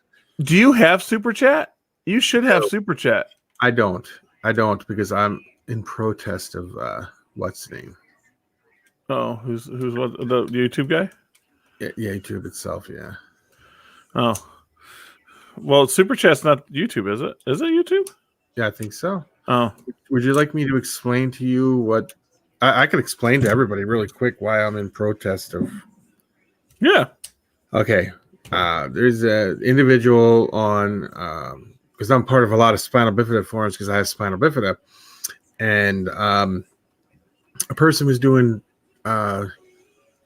videos and stuff about their daily life with spinal bifida and all this, and they were doing a blog and all this stuff and the things that they go through every day, and I shared it. I was like, I'll share this video for you, and I shared it in every spinal bifida forum I know. Well, the guy got like 200,000 clicks on one video, and he only had like 100 subscribers or 200 subscribers or something. It was when you didn't have to have 1,000 subscribers to get monetized. You only had to have so many views or something. Yep. Well, he got so many views and so many clicks within so many days. They accused him of figuring out a way to manipulate the system, so they banned him from ever having monetizing their channel. So I refused. I don't care if I had 1 million subscribers, I would not monetize my channel just so that YouTube doesn't get any money from it. Interesting. Yeah, I didn't know that. Well, I mean, you got a on reason. my Patreon page. There's a Patreon page down there if you want to send over for Patreon it. And PayPal. I got PayPal. You can send PayPal too. Did you see what Wally said? Picta eggs are watermelon size compared to helmeteds. Oh, wow. Really? I mean, helmetids are really tiny as it is. I mean, they're tiny geckos. Do you have to get like magnifying glasses to see them little suckers? That's tiny. I really enjoy working with this one, and I was so excited getting it. And are they complicated to take care of compared to like pictas and other things like that? I got them on like a sand overall, and I got like I use the pots, the clay pots, cut in half for hides. Leaves in there. I got 2 food dishes, and I mist them down every morning because everyone. What I was reading and I was talking to the breeder is they think they're desert, but the dew in the morning is what they drink. Yeah, and I will say my little guy. Wally told me to take the freshly molted mealworms. He likes them a lot more than regular mealworms. He likes the freshly molted ones. And he loves crickets. He's the only thing I get crickets for. And he doesn't like roaches very much. I think because the roaches are hard for him to catch. Yeah, that's pretty cool. And they don't get very big, do they? I don't know much about helmetids. Mine are like I mean, like that. He's tiny. But literally I can open up the cage and sit there and rub my fingers for a while, and he'll come out and jump on my hand. I'll feed him his worms because I go through all my worms and find the freshly molted ones. Now, do you think it would be complicated to have a larger collection of those because they're so tiny, or do you think that they would be no different than having like a big picta collection? I think they can be housed together, except for males. I don't know if males can be, but I think Wally houses his females together too. Mine's a male. It's like night and day. You can it's there. It's like you can tell. Now, yeah. I do have another question for you guys, both you and Wally, since Wally's sitting here listening. Now, with your morning geckos, I don't know. Do you have morning geckos? Me, I don't. I got the house next door, and then I got a closet over there, and I often thought if I could put a sealed plexiglass door on the front of this closet and sealed it up, and made it like waterproof and everything like that, and I put a bunch of females in there, I think it would make a great realistic like environment, like make it look like a cut out of like a forest or something, just where they couldn't get out though and escape. How well do you think that would do? I mean, with morning geckos, you would have a lot of morning geckos. Yeah, but would it be? Do you think it would be cool? I think it'd be cool. I always tell people for caging that can't be removed, you got to make sure it can be cleaned. So if what I would do is I would take the floor out of that closet and put a drain in there and drain it right to a drain. So then when you mist it down, it would actually drain. And I would tile that so it could handle water. Well, I was thinking of a sliding tub type of situation on the bottom. Yep. It was sealed and there was no way they can get out if it was sealed, and you could take that out and clean that out when you missed it, because I know water would go down. Because morning geckos, once you get two of them, they produce. Yeah. And the reason I haven't got it is a business decision. Morning geckos haven't really sold very well, and for what I've seen, they don't sell fast enough for how fast they produce. And have someone like me producing, try to produce 100 of them, I would oversaturate the market in my area, because I believe Wally has some, but there's a couple other people that have morning geckos at the shows that I go to. And Wally said he's keeping male and female together, and I know that's about your helmeted gecko thing. Yep, I want. That's probably what I'll end up doing. My helmeted has a 10-gallon right now, and I love when people argue about sand. I keep my helmeted on sand. It does terrific. He'll kick up. He digs. He's just a great little gecko. I just really, really like him.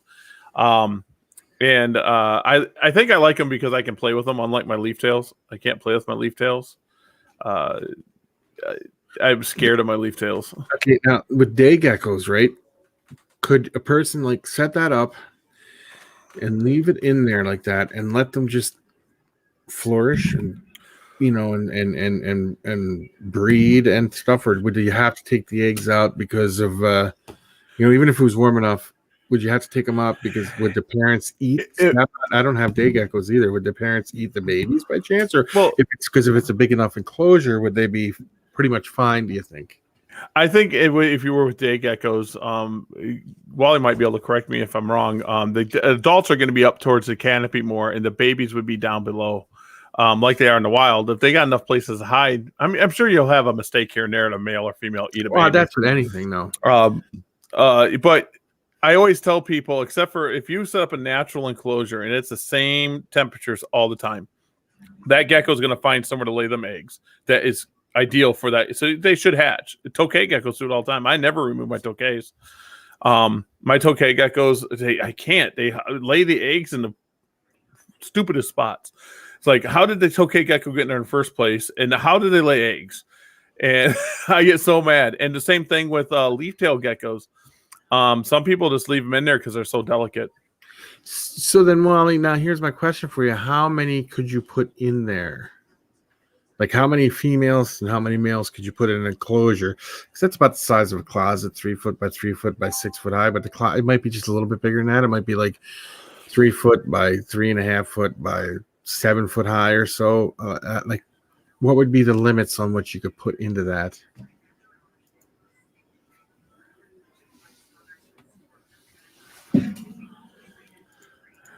I would say that your males might fight a little bit, but they'd get territories. They would get like, oh, this one's got this little block up here. Well, then if you put one male in there, how many females could you put in there and then just pull the eggs? I mean, because that's what I would think, pull the eggs and just. Geckos can breed a lot of females. I'm not joking. I know of leopard geckos, a male breeding 20 females. They just want to breed. They just breed. The problem that you have is the males stop eating sometimes, and they'll starve themselves because they want to breed the whole time. But day geckos. I haven't had day geckos. I've kept them, but I would think the hiding spots would do good. For mornings, I would go do a dozen. For a day gecko, I would do 3 to 9. They said. What's cool about morning geckos is they're all female. Yeah. So, and people that don't know morning geckos actually do breed though. They go through the process of breeding. Yeah, that's why you have to have 2 of them, even though they're females. Yep. They go through the process. Yeah. But day geckos, now that would be cool. That would be cool. I think day geckos. I love day geckos because of the color. Green's my favorite color, and they're like a green. And there's certain frogs, if they're kept together and they're all female, one will turn male. Yeah, that's like the clownfish will do that too. You have all the female clownfish, and then Todd, how are you doing, sir? I got to get Todd on here. He was going to come on here. He's talking. He does a lot of. He's like you, Gary. He likes outdoor stuff, and he does a lot of filming of outdoor stuff. Yeah, my outdoor stuff in Wisconsin's kind of shut down for a week. So he's in Oklahoma, so he does a lot of he gets rattlesnakes and copperheads. And, that'd be sweet. Yeah. The wolf hunt starts Monday. Oh, very good. Yeah, I can't go out and film. They're killing 200. It's 25% of the population is getting killed. So you can't go out and film before. I'd be shot. I'd be out during the hunt. The hunt starts Monday. It ends Friday or Saturday. They sold 4,000 tickets or permits, and out of them 4,000, they're going to draw 200 winners, and they each get a tag. They're going to go out and kill 200. That's the limit. 200 animals. There's no saying male or female. You're not going to tell if it's a male or female anyway from a distance. The issue is the pack that I follow let me get within 100 yards. So if they go up there, they're gonna get wolves. I follow a pack that has 9 animals in it. Yeah, you know what the shame of that is if they do kill some of them from that pack, they will never let you get close again because they'll learn to. And I think that the alpha female is only 4 years old. because So she why wasn't are they alpha. doing this? What are They say overpopulation. overpopulation. You know what's overpopulated? Coyotes. I hate to say it. They have a guy that comes out here and picks up every couple weeks. He comes out here with a trailer. He's from South Dakota, so he sells the hides, and they bring these coyote hides in. And I kid you not, the trailer that he has is 8 foot wide. It's got to be 30 feet long, and it's got metal sides on it that go up 10 to 15 feet high, and they fill it full of hides, and they still have not put a dent in the coyote population right here. You walk outside at night, it's just crazy outside around here. And coyotes, do you know what control coyotes? Wolves. Yeah. And that's why I try to tell them, because everyone that's told me, I was just arguing a friend yesterday that lives in Wisconsin, and he was like, "Oh, they're tracking down kids in cities." I'm like, wolves are not. The wolves aren't. It's a coyote. Coyote will. Every single person that's ever showed me a picture and says, "Look at this wolf. It was in my backyard. It was a coyote." And I'm like, "Look how small that is. That's not a gray wolf. This is not a gray wolf. When you see a gray wolf, you'll, whoa." And go ahead. And it's just gray wolves do not get close. They don't. No. Do you know what we do have around here that get close to you? Mountain lions, and that's no joke. Yeah. Becky was out at the gas station a couple of years back, and we were having sightings all around here. And Becky was out at the gas station. She filled up the car with gas, and everybody's inside the gas station looking out at her. And she's like, "What the heck's going on?" And she goes in, and she's like, "What's everybody looking at?" And the guy goes, "That." It was right behind the car was a big mountain lion. She was filling it up with gas. Wow. I learned something new. I was talking to a friend of mine, and he was just asked me straight out. He goes, "Have you ever filmed black bear?" And I'm like, "Yeah." I was really scared, but I was within 25 yards, and he didn't even care, or she didn't even care I was there. Didn't even acknowledge me. And he goes, "Yeah, black bears are actually really docile, and they won't charge you, they won't attack you or nothing. You can go up and slap them in the face." And I'm like, "What?" He goes, "Yeah, they'll do how they attack is they'll charge, stop, and then they'll blow at you." Like, they'll, and I'm like, "Really?" He goes, "Yeah, you weren't in no danger. The wolves are more dangerous to you." I'm like, I was terrified because I'm sitting there filming these wolves. Yeah, they're not like a grizzly bear or nothing. Yeah, and then I swing around, and here's this bear, and I'm like, I froze, and I have the video of it. I froze, and you see this bear just kind of walk, turn, and not look at me, look the other way, and just walk, and I'm like, I had no clue. I thought I was gonna die because I'm sitting there filming these wolves, and I'm like, a wolf pack's around. No, nothing else is gonna come around because a wolf pack is the senior predator, top predator in the area. And nope, there's a bear. Just whatever. So I have to, like I told you on the radio show, I'm gonna be putting these films together the best I can. I'm gonna reach out to Dave and see if we can do some documentary style stuff, and I'm gonna launch it on my own Netflix style site. Yeah, that would be cool. So swordtails do that too, Wally. They turn around and one will become a male, or is it that one will become a female? Is that what you were? Because I know a clownfish, a male will turn, like if there's all males, one will turn into a female and start growing bigger. Fish are weird. Fish are kind of that's what makes fish interesting, and I've always liked fish. They're very calming when you watch fish, but it's just interesting how they do things like killifish. You could buy killifish eggs, and they'll send them to you in a little pack of dirt, no water, no nothing, all the eggs. You just put them in. You set up your tank, you drop the little thing in there, and there's dirt in there, and then the eggs will slowly hatch. Go figure. So, yeah, what's the weirdest thing I ever had? I had snails. I didn't have snails, but I got snails in my tanks from buying plants and stuff. I went out and I went out and caught a snail and put it in my goldfish tank, and that was a stupid idea. It's not. If you get on, he's got a bear story. So I'm going to hear the bear story. So you got to definitely come on the show. Oh, I didn't know that. See, swordtail, yeah. So swordtails will, if you lose a male, you get a male. Why can't leopard geckos do that? Oh, I need be male. Just be a male. Yeah. Like right now, I'm having issues. My white and yellow. I'm not going to produce as many white and yellows this year as I was going to. No, I'm not. I'm not going to push my females. She ovulated. I didn't even breed her, and she started losing weight. 2 of them did, and then my new ones. I was like, they're just around 9 months old. I was like, I'm not gonna. So I'm gonna breed 1 male to 3 female radars, and I'm done. What do you think caused them to start losing weight? If you don't mind me asking. It could have been the drastic cold change here, and my room didn't catch up. And they just shut down and went into hibernation mode again. I don't know. They were the only ones that did it, but they're lower in the rack. So I was like, I'll still produce like 40 white and yellows at the end of the day. Because I got some other females going too. Yeah. Who wanted me dead downstairs? Who? Who wanted me dead? Nobody. Why? Who moved the scissors on top of the? Oh, I did. I opened up the freezer door and it fell. Scared. You're trying to kill me. Yeah. And Nanette's sitting there laughing at your bear story, huh? So this must be a good bear story. Yeah, I tell you, I was terrified. No joke. I'm sitting there and I'm like, I'm getting really good wolf footage. The pups, the younger ones were playing, and one of the older males were playing, and I was like, this is really good footage. I'm getting it.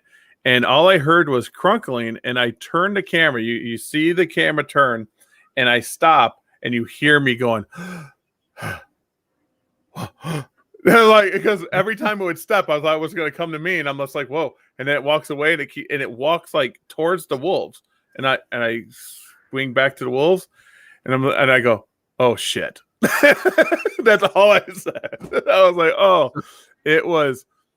Can you give us a clue about your bear story there, Wally? It's fun. Yeah. I got stories about plenty of animals, but no bear stories. I could tell you the time the African gray pierced my hand, which was kind of funny, or the time I electrocuted somebody with some electric catfish. That was kind of funny. But no dangerous bear stuff. You guys are crazy messing with your bears. I want to do grizzly. I want to film grizzly. I have a bucket list of what I want to film, and I want to get this gray wolf thing going, and I'll finish that documentary, and then I want to do grizzly bear. I want to do crocodiles. I want to go to Australia. Now that would be cool, like crocodiles and any of the crocodilians. I think would be great to do a documentary on. That would be. Well, first off, they're my dream animal, crocodiles and caimans and things like that. The problem is with me is like, I don't think I would ever travel to South America to go video.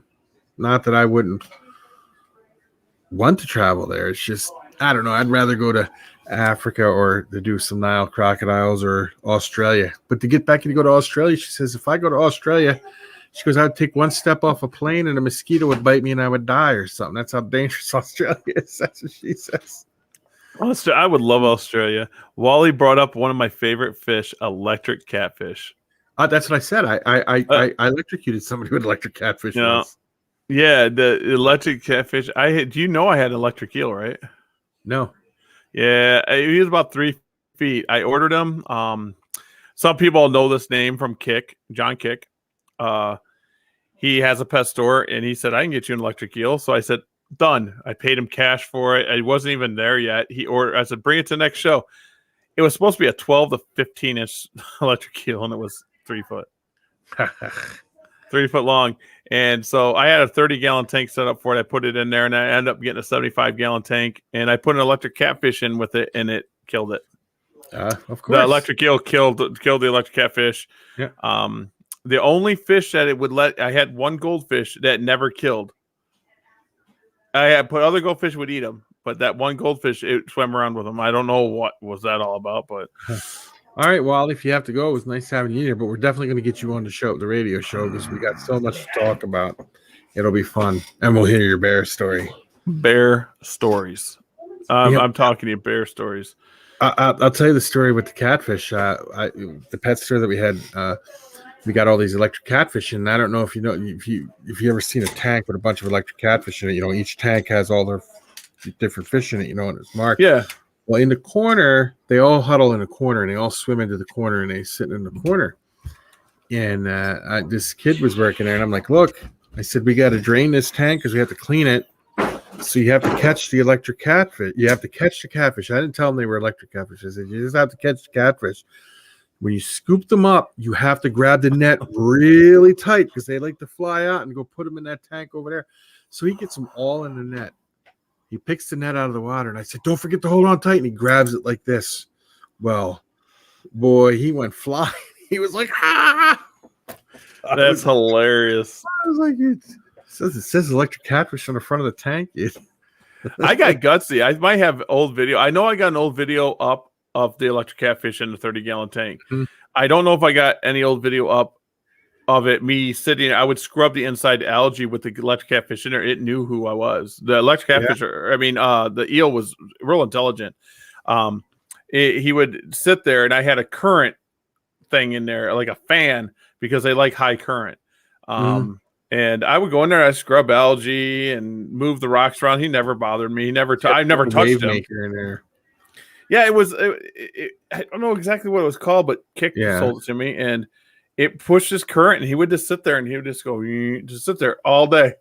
I had seaweed in there. He wouldn't go in it. He'd just sit there all day, and then you go up to him, he'd swim right up to the glass. Whatever happened to him? I gave him away because I was moving. I moved up to Michigan at the time, and that was with that ex that did all that stuff. I gave away all my venomous, and he went with them. Do you know electric eels can kill you, right? Mhm. They produce enough. A lot of people don't realize that they produce enough current to kill a person. Yeah, Gary did a lot of stupid stuff that had I had a house full of ways to die. I mean, everything from different types of cobras to buzztails to. So what was it called? The House of Death or something? My back room was always locked. All the venomous snakes were in one room. And my office was there. That's why I did herp radio out of. And people would actually complain that the rattlesnakes were too loud sometimes.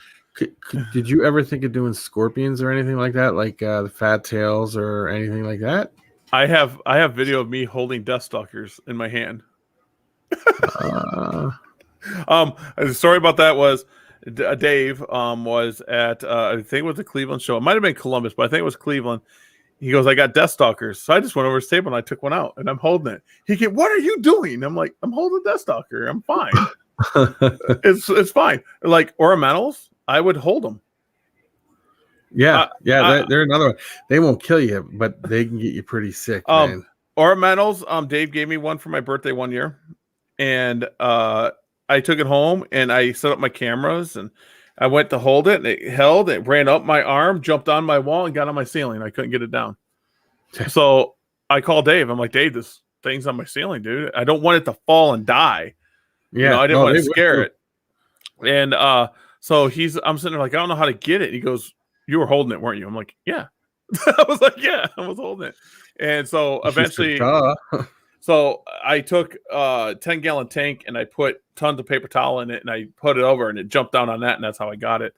Yeah, I did a lot of stupid stuff with the arachnids. I did the stupid stuff. Like someone go, oh, this tarantula bites or whatever. I'll get it out still. Didn't bother me. I was like, whatever. I think it would be fun to do all that stuff. Like, now, the problem with the venomous is everything I own has bitten me at some point in time, except for the tarantulas. Everything. And Becky always tells me if I were to do venomous, she would leave because everything bites me. Well, I always tell people if you have venomous snakes, it's not if you get bit, it's when. It's going to happen. I've been bit once. I was bit by an eastern diamondback. If you ever meet me in person, I can show people a scar. It was a 13-incher, nothing big. It was my own fault. But it's not a badge. But it didn't make me stop. I got my waggler eye. My waggler eye is something that waggler's vipers are known to be very calm during the day. Yes. That was my waggler eye is my very first venomous snake. My venomous snake, and I held it right away. And that was the stupidest thing I ever did. Yeah, there was a lady in Michigan, maybe, or Wisconsin, one of them states. committed suicide by Wagler Eye. Mm-hmm. Stuck her arm right in there and let it bite her. And then when she got to the hospital, nobody even knew what was wrong. You know, they didn't even realize. Wagler Eye are different. They're like during the day they're really sluggish, but at night they're mean. They're like different. They're like a green tree python then. Yeah. And like I dealt with mangroves back then. I had tons of mangroves. Like they were importing mangroves down in Florida, and I was buying like 80% of them. I was just buying them. That would be cool to have. Mangroves. Hognoses are cool. I like hognoses too. I've never had, never been bit by a hognose. So I've been bit by a hoggy, but nothing bad. My two big ones was the mangrove on my arm, but I let it bite me. I purposely made it bite me so I could bag it. It was a 7-foot male. And it was just going nuts and biting at my face, everything else. And I said, boom, it bit my arm. I let it chew, and I put it in his bag, and I took it off my arm. And I didn't get any reaction from it. No, because it's got to get you with those rear teeth. Yeah. Now, a boom sling, I wouldn't even come. I'd die. Yep. So I never was bit by boom slings. But all my video of all my venomous, there's no glass between us. Once you work with an animal so much, you kind of get to feel what they're going to do. But I would never touch one and say on video. The tarantulas were one thing. I mean, if I got bit, I don't even know if the Death Stalker would have killed me, because when's the last time a Death Stalker killed an adult? I mean, without treatment. But yeah, I don't know. And tarantulas, the ornamental wouldn't have killed me. It would have hurt. I would have felt like I wanted to die. Yeah. And rose hairs, I want rose hairs again. They're expensive. I want rose hairs again. I look from when we had the pet store, and the prices of stuff has gone through the roof with stuff. They can't be imported. Oh, I know. It's just crazy. So yeah, it's just crazy stuff. Yeah. So we'll get Wally on our show, and we'll go from there. We'll work everything out. Unless what's name wants to come on first. Oh yeah, we can do either one. We can start sending them out, and then we can put out the phone number for people I can hook up the phone. Yeah, we have to start getting on the ball with that. Yeah. Yep, and Wally can get on if this ball python guy Chris doesn't want to do it. We'll just have Wally jump on. Wally, I could send a thing out to Steven Tillis to see if he wants to come on and talk about nidovirus once. Oh yeah, we'll get it going. Yeah, because all they got to do is have a mic. If they have a microphone, even a built-in one, they can join. I think you can even join through your phone. Oh, probably. It'd be just just use the microphone on your phone. I got the accounts already done. We can actually have up to 20 guests. Oh, that would be cool. Yeah, so if we got like 4 or 5 people and wanted to do like a board talk or whatever, yeah, we can do anything. So yeah, I had fun. I like talking. I got all excited when you were doing a live. I wanted to listen, and when you said get on, I'm like, yeah. So I like talking too. So all right, it was great to have you on. Thank you for coming on. I want to thank everybody who came in. Sorry, it was a little bit of a rant at the beginning, but I had to do it. And I agree. I hope you go watch that video. I don't know if you watched the whole thing or not. Nope, I'm gonna watch it after we get off here. I'm gonna watch it. I already know what's wrong. If you feel that way, I'm gonna feel the same way. Yeah. You'll see it, and you'll be like, you understand. I had to call him out, but the way they did, you had to correct the guy, but the way they did it was wrong. Totally wrong. So, all right, everybody. We're out. Out.